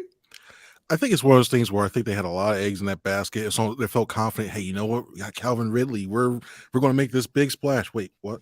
Cam? Why? Like, why'd you have to mess that parlay up? Thanks, appreciate it. And then once that happened, I think it was okay. Go down to B, C, and D. And listen, we know that they were in heavily. They really liked Allen Robinson, and they tried to get Robert. They really did try to get Robert Woods. But the thing, especially, is when they went and said, "Hey, Robert, you choose where you want to go. Do you want to go to a spot where you have Derrick Henry and AJ Brown and a team that was a number 1 seed, or do you want to go to a team that's still trying to rebuild and get to that level?" And it's gotten to the point now. I think with Pascal, we know what he is. He's a 3-4. He's a wide receiver 3 at best, maybe 4. If they don't try to make him more than that, can live with that signing. If they try to say, okay, no, he's our number 2, Watkins is our number 3, then you got a lot of questions. So, but all right, no, hold on a second here. Are you telling me that the Eagles didn't get Robert Woods because Snead, the general manager of the Rams, was still wearing his F those picks t-shirt? And the Eagles could have put a 4 or a 5, at least a 5, if not a 4 on the table. And the Rams would have gone, nah, we owe Robert Woods more than that. We'll take a scant 6 from Tennessee, which, oh, by the way, Tennessee won so many games. Their 6th round pick is significantly back in the 6th round. I know we're talking about the 6th round here, but the Eagles pick in the 6th is higher than the Tennessee pick. The Eagles pick in the 5th round is certainly higher than Tennessee's 6th. That's why Robert Woods is not here. Because the Rams are just that good a team that takes care of their former player. They feel bad because he didn't get to play in the Super Bowl. What the hell? Robert Woods could actually play for this team. Unless they offered a 3rd. If it was a day 2 pick or above, I think they were going to say, hey, we know we love you, but nah, you're going to Philadelphia. but they really truly, from what I've heard, they really truly liked him in the system. They really truly thought he was a really big part of that team, and more ways than one, especially off the field and holding that glue together. So they wanted to give him that respect. That's what I was like. It's, but hey. But to me, the bigger question is, Chris, why, when these receivers have options, why are they not choosing Philadelphia? Is it the quarterback? Is it the style of offense? Why are bigger name receivers, if they have options, and Christian Kirk just got paid like a superstar, and he's not. So there's always that. But Allen Robinson, had options, and it's understandable why he chose to go to a Super Bowl offense with a quarterback who throws the football all over the lot, and Sean McVay. But as Jody pointed out, with Robert Woods, it's a run-first offense in Nashville. Ryan Tannehill might be better than Jalen Hurts, but you could argue he's a descending quarterback, and Jalen is an ascending quarterback. What is it about the Eagles right now in this snapshot that receivers don't want to play for this team? You mentioned two things. One, I think it's the uncertainty at quarterback. I mean, a lot of times you heard the rumors constantly swirling about, hey, is Jalen Hurts going to be the guy? Are they truly trying to get Deshaun Watson? And in that instability, I think if you had like a top 5, top 10 guy here, I think the receivers would jump at the chance to do that. I think when you look at Jalen Hurts right now, and there's still some question marks around him. There's still question marks if he can improve to be that next tier guy. And this is why this season is so important, because not only do you looking at potential, you not only play, basically you need him not only for this season, you need him to see if he's the guy next year, and potentially lure some more free agents in that way as well too. So I think I think the system a little bit as well too. I mean, you when you look around at some things, I mean, the run is obviously important with this team, and that's the best way you can move the ball. But when you look at around how many of the passing yards and all that stuff, and you look at some of the route trees and all that stuff, like they take shots once in a while, but everything's predicated off the play action pass and everything. So I think when you look at some of these more spread offenses, the more chances you get to throw the ball around a lot. I think right now, that gives a lot of teams a more, if I'm a wide receiver, I'm looking around going, hey, you know what? Maybe I want to go somewhere else as of right now compared to the Eagles. All right, TF, you made it a generalized statement rather than an individual Chris Franklin thinks statement in questioning Jalen Hurts and where he's at this time. So I'm going to ask you to narrow focus a little bit more. Okay. Were you wowed by either Malik Willis and or Kenny Pickett performing outstandingly against air these last 2 days? Give me a percentage chance the Eagles are going to use a first-round pick on a quarterback, because they are all correct that there is still many a question about the Eagles quarterback right now. I think it's going to be a 40% chance they take a quarterback this year. Malik Willis is growing on me more and more. And looking at the way, I like the quick release that he has. I mean, the arm strength is there. I mean, you'd feel comfortable seeing him throw the deep out. You'd feel comfortable seeing the deep ball, the 9 routes. I also like the fact that it's that quick release, because a lot of times when you see, it's not just, hey, you can look at the guy, you decipher the defense. It's, okay, can you get it there out of your hand quickly with the speed of these rushers? So I really like that, and I think he's showing a lot of more leadership, and he's showing he's a little fun as well too. So I don't know if he falls down. At first I thought okay, maybe he goes to 11. I wouldn't be surprised if he doesn't get down to Carolina anyway. Kenny Pickett, I don't know. It just seems something unnatural when it comes to his throwing motion. It just seems like he pushes the ball sometimes, and that ball flutters a little bit when it goes past 30, 40, 45 yards. And I'm not really feeling comfortable with him being a top 10 guy. I don't see him foreseen being a top 10 guy, put it that way. So serviceable, yeah, but I don't like Kenny Pickett. So it's almost like right now you won't have an option at I don't think you'll have an option with Malik Willis, but I like him a lot. Well, the Eagles took Kenny Pickett out to dinner. How much does that mean? Brian Johnson picking up the check for Kenny Pickett. And Brett, I also want to piggyback off that, Chris, because it's a little bit tongue-in-cheek, but Jody brought up the percentage of quarterback in the Eagles go in that direction with one of their first 3-round picks. has the percentage spiked that they got to go wide receiver again with one of those picks now? Because you mentioned if you're fine with if Zach Pascal's wide receiver 3, to me, it doesn't matter if he's 2 or 3. If you're throwing out Devontae Smith, Quez Watkins, and Zach Pascal in 11 personnel, that's not helping Jalen Hurts. Not at all. That's not helping Jalen Hurts. So do they have to go wide receiver again in the first round? I'd basically look at Treylon Burks right now. The only way I would not is if I'm having serious discussions with the Houston Texans to see if he can pry away Brandon Cooks. That's the only guy I probably think I'd seriously look at that avenue now. It's time for a Cooks trade, I think. I was going to say, when do we start worrying about the fact that Brandon Cooks has played for half the National Football League? It's the weirdest thing. The guy produces, and he's always getting traded. It's bizarre. I mean, I remember the talks back in like 2013 when he was coming out like, hey, he's going to be an Eagle. Well, maybe it's a chance. It's just a little bit delayed on that one too, but I take him. Yeah, I take him. 8 years later, he becomes an Eagle. I'd be okay. Anything better than Zach Pascal. All right. Of course, we know this trend. We haven't had Jan, Chris, as I said a couple of weeks. This came down last week. The Eagles did some fancy maneuvering, legwork, and got Fletcher Cox back on the team after releasing him, rolling the dice a little bit. There's a team out there that just loves him, could have scooped him up, given him more money than the Eagles did. So they had a good feel for it. Good on Howie that he read the room right and got the deal done. But you are now unquestionably in a year-to-year situation with Fletcher Cox. There's some really good defensive tackles in this draft. We've been talking about, they need an edge pass rush. That's where they're on edge pass rush. Will they go linebacker? Well, we know they could use an upgraded cornerback or safety. Are we going to move back into the defensive tackle conversation as well? Because the Eagles, if we go by track record, they always go interior first. Offensive line, defensive line. Are we actually going to be talking about a DT being selected by the Eagles in the first round? I think it's highly possible. I think that Ojabu injury really, really shook things up.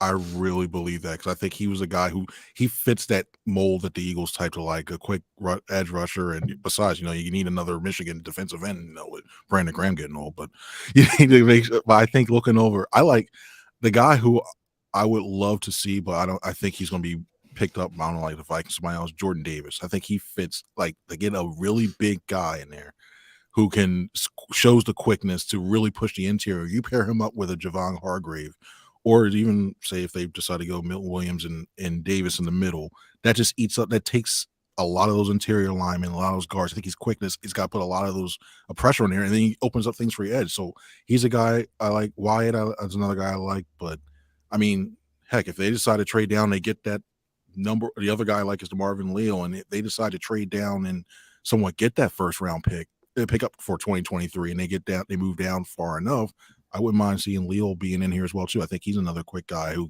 would fit this, and he gives that versatility of playing defensive tackle, defensive end. But I think the likelihood with a job was going there, I think is shot up a lot. Yeah, I was going to ask you about a Jabo, Chris, because that's a guy I've heard the Eagles had significant interest in. So when a guy like that goes down at his pro day, obviously he's not in the mix to be a first round pick now.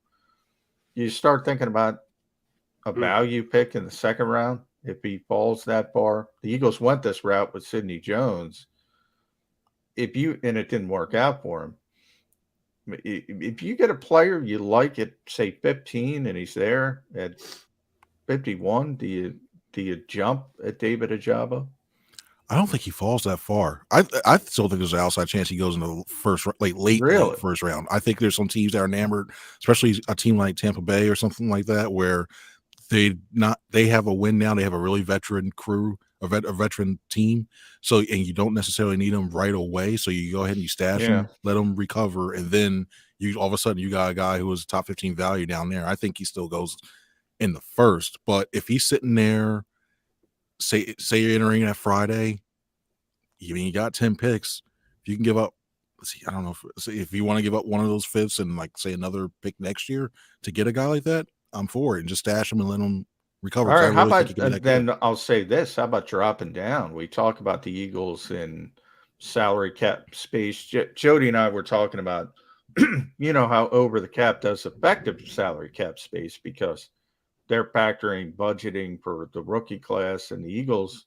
If they take those 3 first-round picks, that's a significant chunk of the salary cap. If you got 3 first-rounders on the books, what about dropping out of the first round to maybe early in the second round and getting a value there? If somebody like Ojabo drifts a little bit, could that be part of the strategy?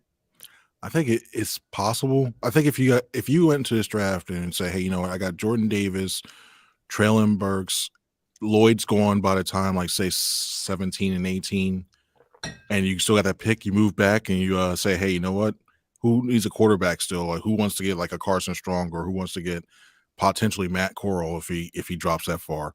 Okay, you want to go move up to 19? Okay, give us a first round pick, and then you still get a Jabu. I think that's a win, a big win, because then you get the flexibility for next year in case Jalen Hurts doesn't work out. Now you have 2 first round picks again, and you can dangle that with a 2024 first round picks. And hey, you got a franchise quarterback for, somebody's going to want out, given all the other quarterbacks that wants out again. So it puts you in a good position. So something like that, yeah, I'd be all for that.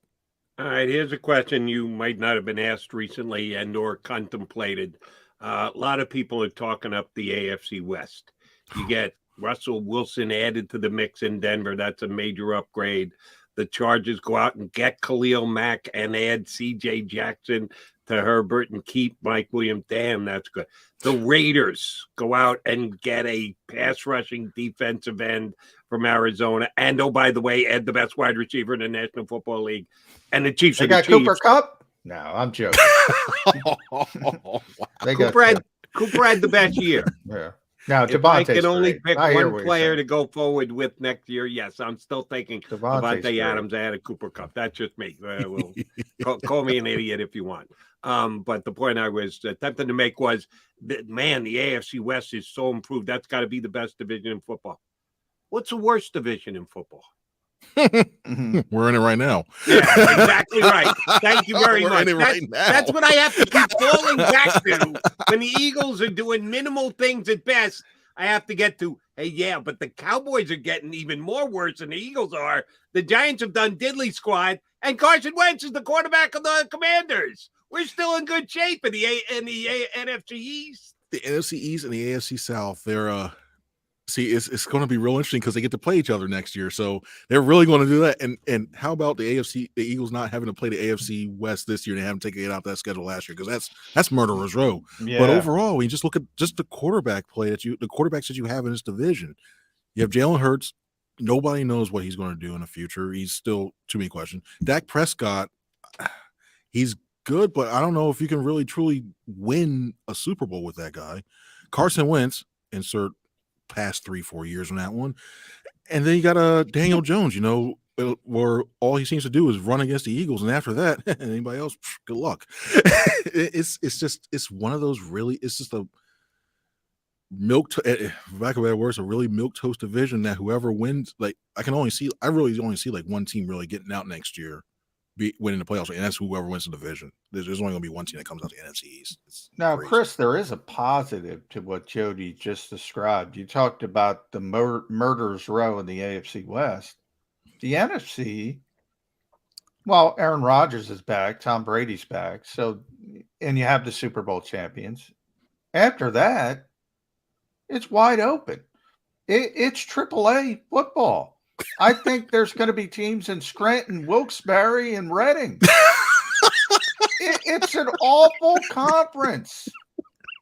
It is ripe for a run by somebody.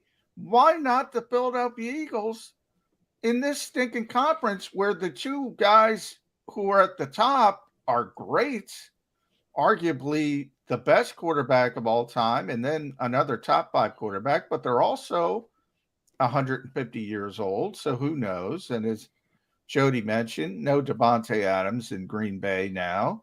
Tampa Bay's lost some of their offensive linemen, lost Alex Kappa. They lost, who else did they lose? Ali Marpet retired. There's, in the AFC, you got to be worried about all these, how do we get past this? How do we get past this?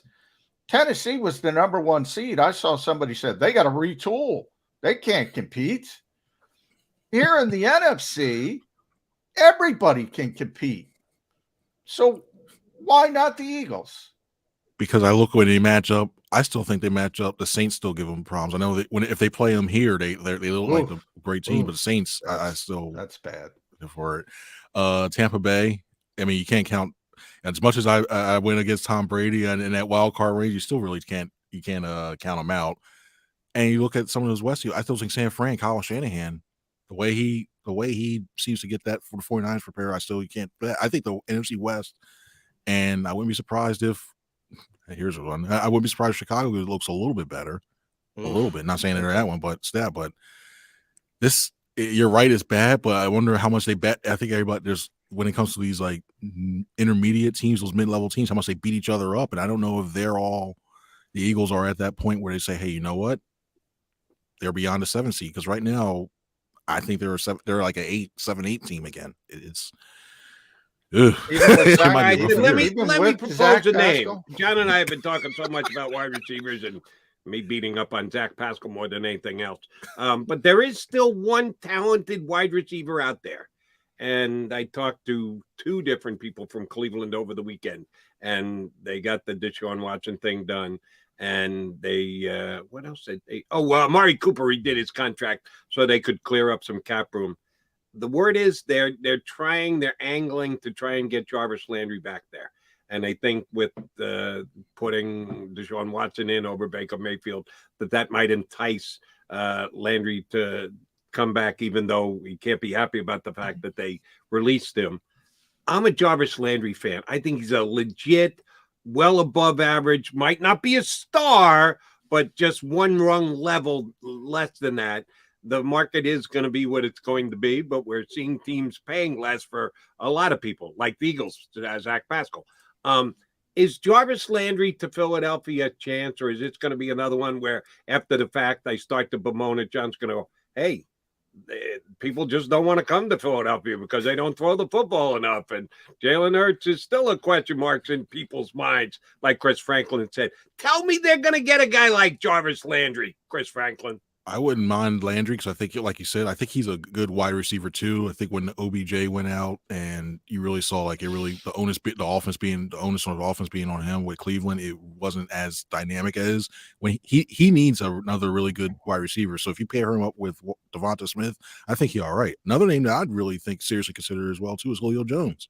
He's not the Julio Jones we remember with the Falcons. He's not the guy who is going to be, he's that all pro type guy.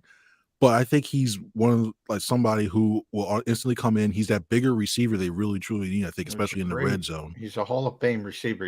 It's interesting because Ed Kratz texted me yesterday, what about Julio? And I just texted back and I said, I don't want to be dramatic, but I think Julio Jones would rather shoot himself in the face than play in this offense.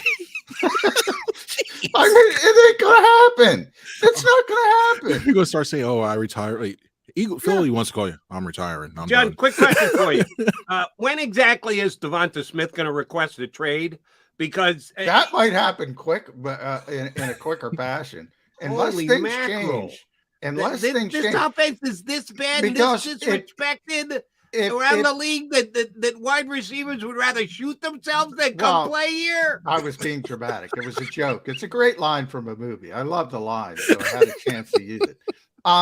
Jarvis Landry, you brought up. I mean, you hit the nail on the head, Jody. I mean, the Browns are thinking, okay, we can get the guy back because he'll get to play with Deshaun Watson. This is what receivers think about. And you're right, Chris. Julio Jones is the Julio Jones of past. He's one of the great receivers of all time. But he's got that mindset, and he's not going to come in here and play that offense. I mean, look, you never say never. Obviously, I was making a joke, but he's not coming here to block. Zach Pascal's coming here to block. That's true. I mean, Don't forget J-Jaw. Stinker Jones. Don't forget J-Jaw. He's one of the best blocking wide receivers in the league. He is. So why do you need Zach Pascal? Pretty soon, all you need now is Jordan Matthews to come in. You got yourself a really good. All of a sudden, it's quasi 14 personnel. Yeah. Now, I mean, look, I think the Eagles need to change their reputation to be in the conversation with receivers who have to make decisions. And by the way, I give the Eagles credit for going on the trade market because that's where they have to go. Yep. So, if they traded for Calvin Ridley, we wouldn't be having this conversation. If they were able to trade for Robert Woods, we wouldn't be having this conversation. You brought up Brandon Cooks earlier. I think they got to go the trade route. Is there, I mean, if a wide receiver has an option, you're not coming to Philadelphia right now. Am I being too harsh? No, I think it's on point right now because, and I know we're talking about the wide receivers, but when you look at the running game, you don't know who's going to be here next year too. If you got somebody under contract for 2-3 years, it's say if you get say if you bring Cooks, then and you really there's so much stuff. There's so many question marks. This team is so in flux with it, so many key positions right now. There's so much uncertainty. You don't know. We could be looking at a whole new offense next year and a whole new offense the following year and a whole new offense that way. I know Nick has said in the past, his brother had won in different systems, everything. Yeah. At this point, you're almost at that point now with this Eagles team. You don't know because you may have so many guys leaving going. But when you look at the wide receiver, that's the only way you're going to get somebody forced and say, all right, fine. You want to sit out the rest of the year? Fine. We just won't pay you that way. But the trade market, I think, is going to be the only way to get an impact guy because looking right now at the remaining wide receivers, besides Landry and Jones, good luck. All right, we're going to finish up with Jody McDonald's favorite thing in the whole world, a hypothetical situation. And I am going to pose it to both John McMullen and Chris Franklin. Let's say the Eagles have a conversation with the Carolina Panthers that they don't like any of the quarterback. They're not going to take quarterback in the first round. And they're sitting there and they've got a couple of quarterbacks that they just don't think can win for them, including my guy, Sam Darnold. Wrong about that one. And I think at one time there was a rumor floating out there that they actually liked Gardner Minshew, that you could get a pick for Gardner, a higher pick than you had for Gardner Minshew. And if they knew that they could move him to Carolina and certain pieces would have to fall into play in succession for this to happen. But you've got that in your back pocket. You can turn around and trade Gardner Minshew and how he can look good because you can get a better pick than the one he gave up for Gardner.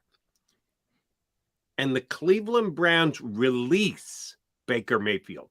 Can't trade him anywhere. What is it that Carolina and Baker Mayfield have going? Mutual disinterest. Mutual disinterest. I say love the that 31 phrase. other teams. I have mutual disinterest. I don't like you. I don't like you either. Yeah. Fine, we agree. 31 other teams fall into that same category as far as trading for Baker Mayfield goes. And Cleveland desperately wants to get Jarvis Landry back, and they got to clear some cap room to get it. So the only way they can do it is releasing Baker Mayfield. If that were the case, should the Eagles trade Gardner Minshew and bring Baker Mayfield in to back up Jalen Hurts? The reporter in me would love it just for the number of storylines that would come out of that. I would love it. I would love it. Yeah, I apologize for this. Hell no. That was right earlier for Baker Mayfield. I would try to put Baker in his place and his talk above and beyond his game. But I'm just wondering, what would you think about Baker as a backup quarterback or a competitor for the starting job here, McMullen, if you think he's good enough? He'd be a competitor. Mm-hmm. I think he'd win the job, to be honest. Okay. And then the Eagles, and Chris is right, they want no part of that. No part, nor should they. Nor should they. And I would not advocate that. Look, there were some thoughts that maybe somebody would offer a pretty good pick for Gardner Minshew if there was no other options for a bridge quarterback. And it looks like everything is pretty much cleared up, with the exception of Carolina and Seattle. Is there another team I'm missing? No, that's it. No, it's just dried up quickly. If you believe Marcus Mariota is going to be the starting quarterback for Atlanta, which I do. Well, they already got their bridge quarterback, so they made their decision. I mean, I'd rather stick with Sam Darnold from Carolina if I'm gonna than trade for Gardner Minshew. And Drew Lock, you might as well stick with him. Yeah, I'm not happy about it. But I think Gardner Minshew's a great backup. I think he's a top 5 backup. He doesn't make any money. I don't know why the Eagles would want to trade him, to be honest. Right, just to look good because they could move up a couple of rounds from where they traded him. And just imagine, Chris Franklin, the next big Eagle acquisition that you'll be writing about for NJ.com is who? With the 15th pick in the NFL draft. Nothing. They got 5 weeks to go, Franklin. 5 weeks. That's You're telling me they get nothing done? Maybe our definitions are big or different, but yeah, that one, I don't foresee them getting any big name free agent. Their chance bypass. Well, you know what? I'll say this: the Eagles trade a 4th round pick to the Houston Texans for Brandon Cooks. I think that's the biggest one. There we go. I like that. I like get him for a 4th. I'll take that. Heartbeat. I'll take that. At C. Franklin News, NJ.com. Joined now at NJ.com by Les Bowen, the legendary Les Bowen. And he's a legend to us, Chris Franklin. Legend. You're already a legend. Certainly better than Mike Kay. Certainly better than Mike.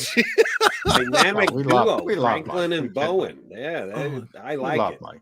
Yeah, I'm a proud NJ.com reader today here in the great Garden State. Yeah. Chris, good stuff. You know, we'll be getting you back before the Eagles make their next big move, which is with the 16th pick of the draft. You better be wrong. I've been wrong before. I hope so. Well before that pick comes down. Thanks, buddy. Appreciate it. Thank you guys so much. Have a good one. Chris Franklin. Some yucks with Franklin today. I enjoyed that greatly. And I apologize to Mike. Oh, K. Mike knows we love him. I went too far with my Julio Jones joke, evidently. I love that line. I love it. Oh, man, you got me with that one. And again, it just goes to point out that the Eagles are in a bad way with trying to get free agent wide receivers. I know I'm swimming upstream with Jarvis Landry, but I'm still holding out hope that can happen here in Philadelphia. All right. He's John McMullen. I'm Jody McDonald. That makes us Mac and Mac. That makes this Birds 365. We're back to put a bow on the show next.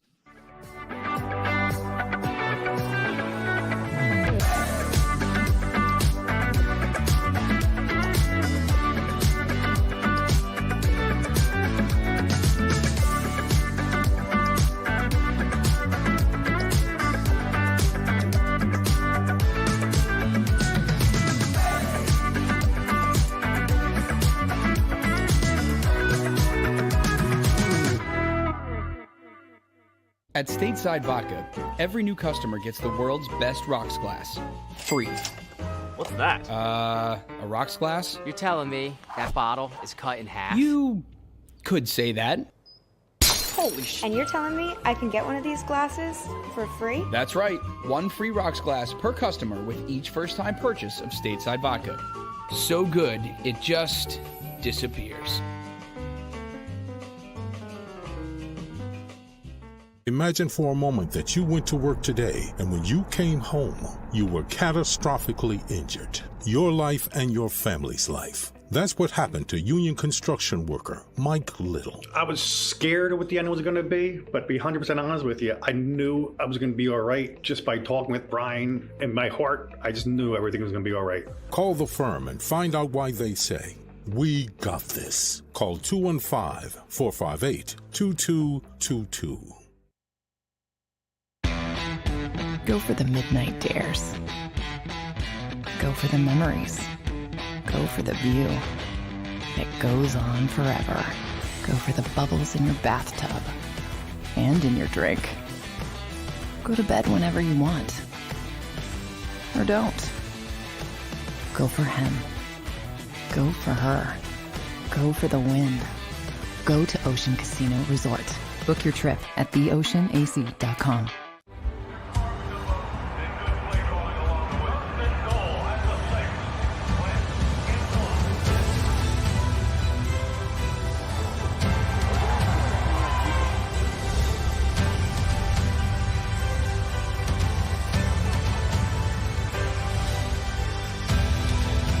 Field of life, First Trust Bank is there for you.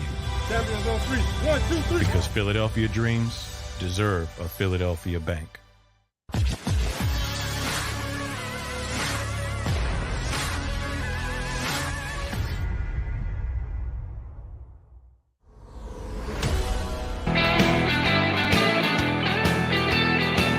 Welcome back, guys.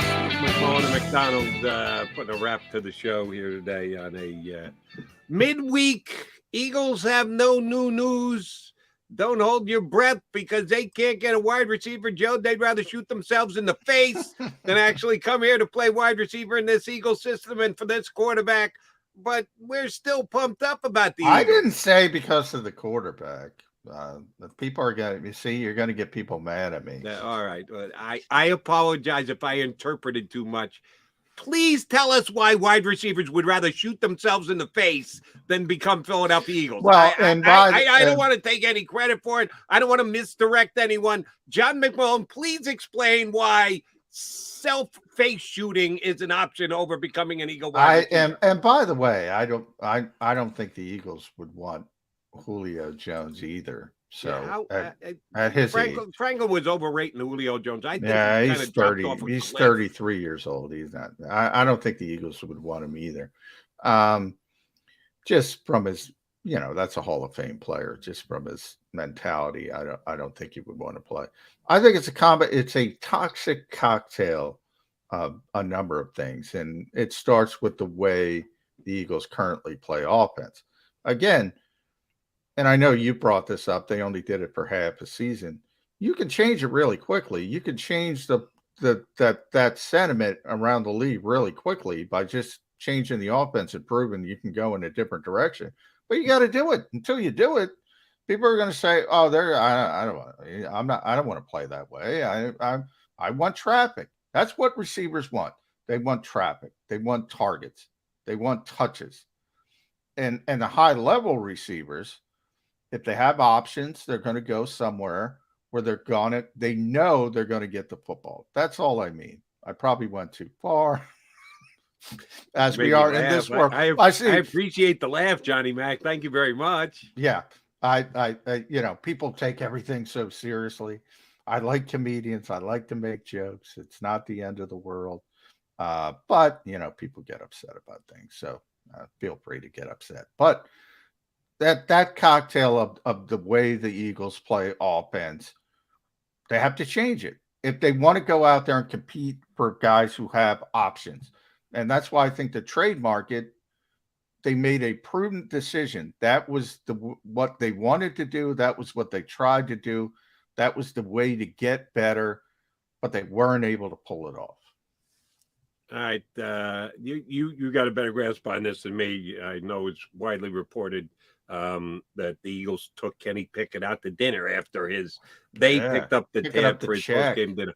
Who was at liberty yesterday watching Malik Willis from the Philadelphia Eagles? And do we know who will be in the house today, or will there be anyone in the house today for Matt Corral's program? I didn't get I assume it's Brian Johnson. I mean, it seems to be what they're doing. And the court, he was the one out in Pitt with Kenny Pickett. I didn't see it confirmed. I didn't talk to anybody. Maybe I'll text Jim Nagy. He knows all that stuff. I assume he was at Malik Willis's, and that's probably his week, just going from quarterback to quarterback to quarterback. And I think Desmond Ritter's this week as well. I think his pro day is this week. And then Sam Howell is late March, March 28th, maybe somewhere. And those are probably your top 5 quarterbacks. He'll probably take a look at all of them. You just want to be, not that necessarily the Eagles are going to take them, but in fact, I think the more likely scenario, Jody, is they want to convince. I think most people are starting to think Willis is going to be the first quarterback off the board, and that probably be top 10. I think they want to convince somebody to come up for that second quarterback, which is likely Kenny Pickett, and maybe trade down or trade out. I think maybe that's what the Eagles are trying to do with the quarterback. But see, here's where, and I did not sing Howie's praises of playing the let's make a deal draft day game board better than anyone else. Here's where it doesn't work for me, what you're laying out there right now. You show interest in the quarterback that you don't really have interest in to entice someone to trade up for. No, you know what you're going to entice them to do? Trade up ahead of you. And then you're not going to be able to get the benefit of trading down. And if the team really does believe that you like the quarterback, well, then why would you trade the pick? It's BS that they like the quarterback. They just want our pick. That's what they're there for. Well, Maybe no, it's just maybe I'm thinking too many steps ahead. Well, I think it's more of a affect me at all. It's more of a signal of it's more of a signal of getting the intel on the quarterback and who's interested in the quarterback and make it aware that we don't want to take a quarterback, but if you want to go up and get this quarterback, we're willing to talk about it. So maybe they know you got to jump ahead a certain team, and we're willing to move our pick, would be my guess. So you're telling me when the Eagles coach went out with Kenny Pickett the other night, they talked about all the other teams that Kenny Pickett was getting interest from. Yeah, we're picking up the tab tonight, but if we didn't, who would pick it up for you? Who do you really believe you're landing with? The Eagles pick up the tab because, and this is, we talk about them being a good organization. They pick up the tab because that's an overblown nonsense. They pick up the tab because they like to do stuff like that. And that's where we said, you asked me yesterday, are the Eagles well regarded around the league? Yes, they are well regarded around the league because of little stuff like that. It's not about a signal. And I put on Twitter, people are going to make a big deal out of this. This is just business as usual for the Eagles. It's not about we're taking out Kenny Pickett to indicate we're interested. Now, people will go back to Carson Wentz and say, well, they did it with Carson Wentz. No, everybody was there with Carson Wentz. Jeffrey Lurie, Howie Roseman, Doug Peterson, everybody. There were like 5. Was it Joe Douglas? Was Joe there? Either way, there were like 5 people at that dinner. This was just Brian Johnson. It's a big difference. It wasn't an indication, hey, we're interested about Kenny Pickett. You better go up above us. I just think it's the typical due diligence of everything. They'll look at it. They had Jason Michael at the Iowa State Pro Day yesterday, the tight ends coach, to look at the tight end from Iowa State. I mean, that's just what they do. It's good to know that despite the fact that Julio Jones would rather shoot himself in the face than become a Philadelphia Eagle, they are still thought of as a class organization across the National Football League for every position except wide receiver. That's good to know. Right now, snapshot. Everything's different. Jody, it's fluid. You know that. Everything's different. People don't want to, wide receivers don't want to come here for obvious reasons. I think it's obvious. Is it not obvious? I can't just deny it and say, no, you're wrong, John McMullen, but I'm hoping that you're just overstating it slightly. Well, I overstated it with specifically the shoot him in his face aspect of it. Yeah, I overstated it with that, but as a whole, listen, but it doesn't mean defensive tackle, cornerback. It doesn't mean every position. It means one position. And it's a position of need, despite the Zach Pascal signing, in yours truly's humble opinion. All right, listen, we ran a little long today. And, oh, by the way, we didn't even get all our breaks in today. You know what that means? You and I talk too much. That's true. We only have 4 breaks, and we only got the 3 of them today. So we're going to have a little extra breakage tomorrow in the show. You want to program the show right now on the air? Do you want to call Les Bowen, or do I? I had no idea he was going to land with NJ.com. I had no idea either. I just woke up this morning. I checked Twitter, and I saw a tweet from Chris about, and then Les wrote a column. So he's off and running. Okay. I didn't see it, didn't know it. Shame on me. I was gonna mention it early, but I wanted Chris to announce it. So you're a good man, John McMullen.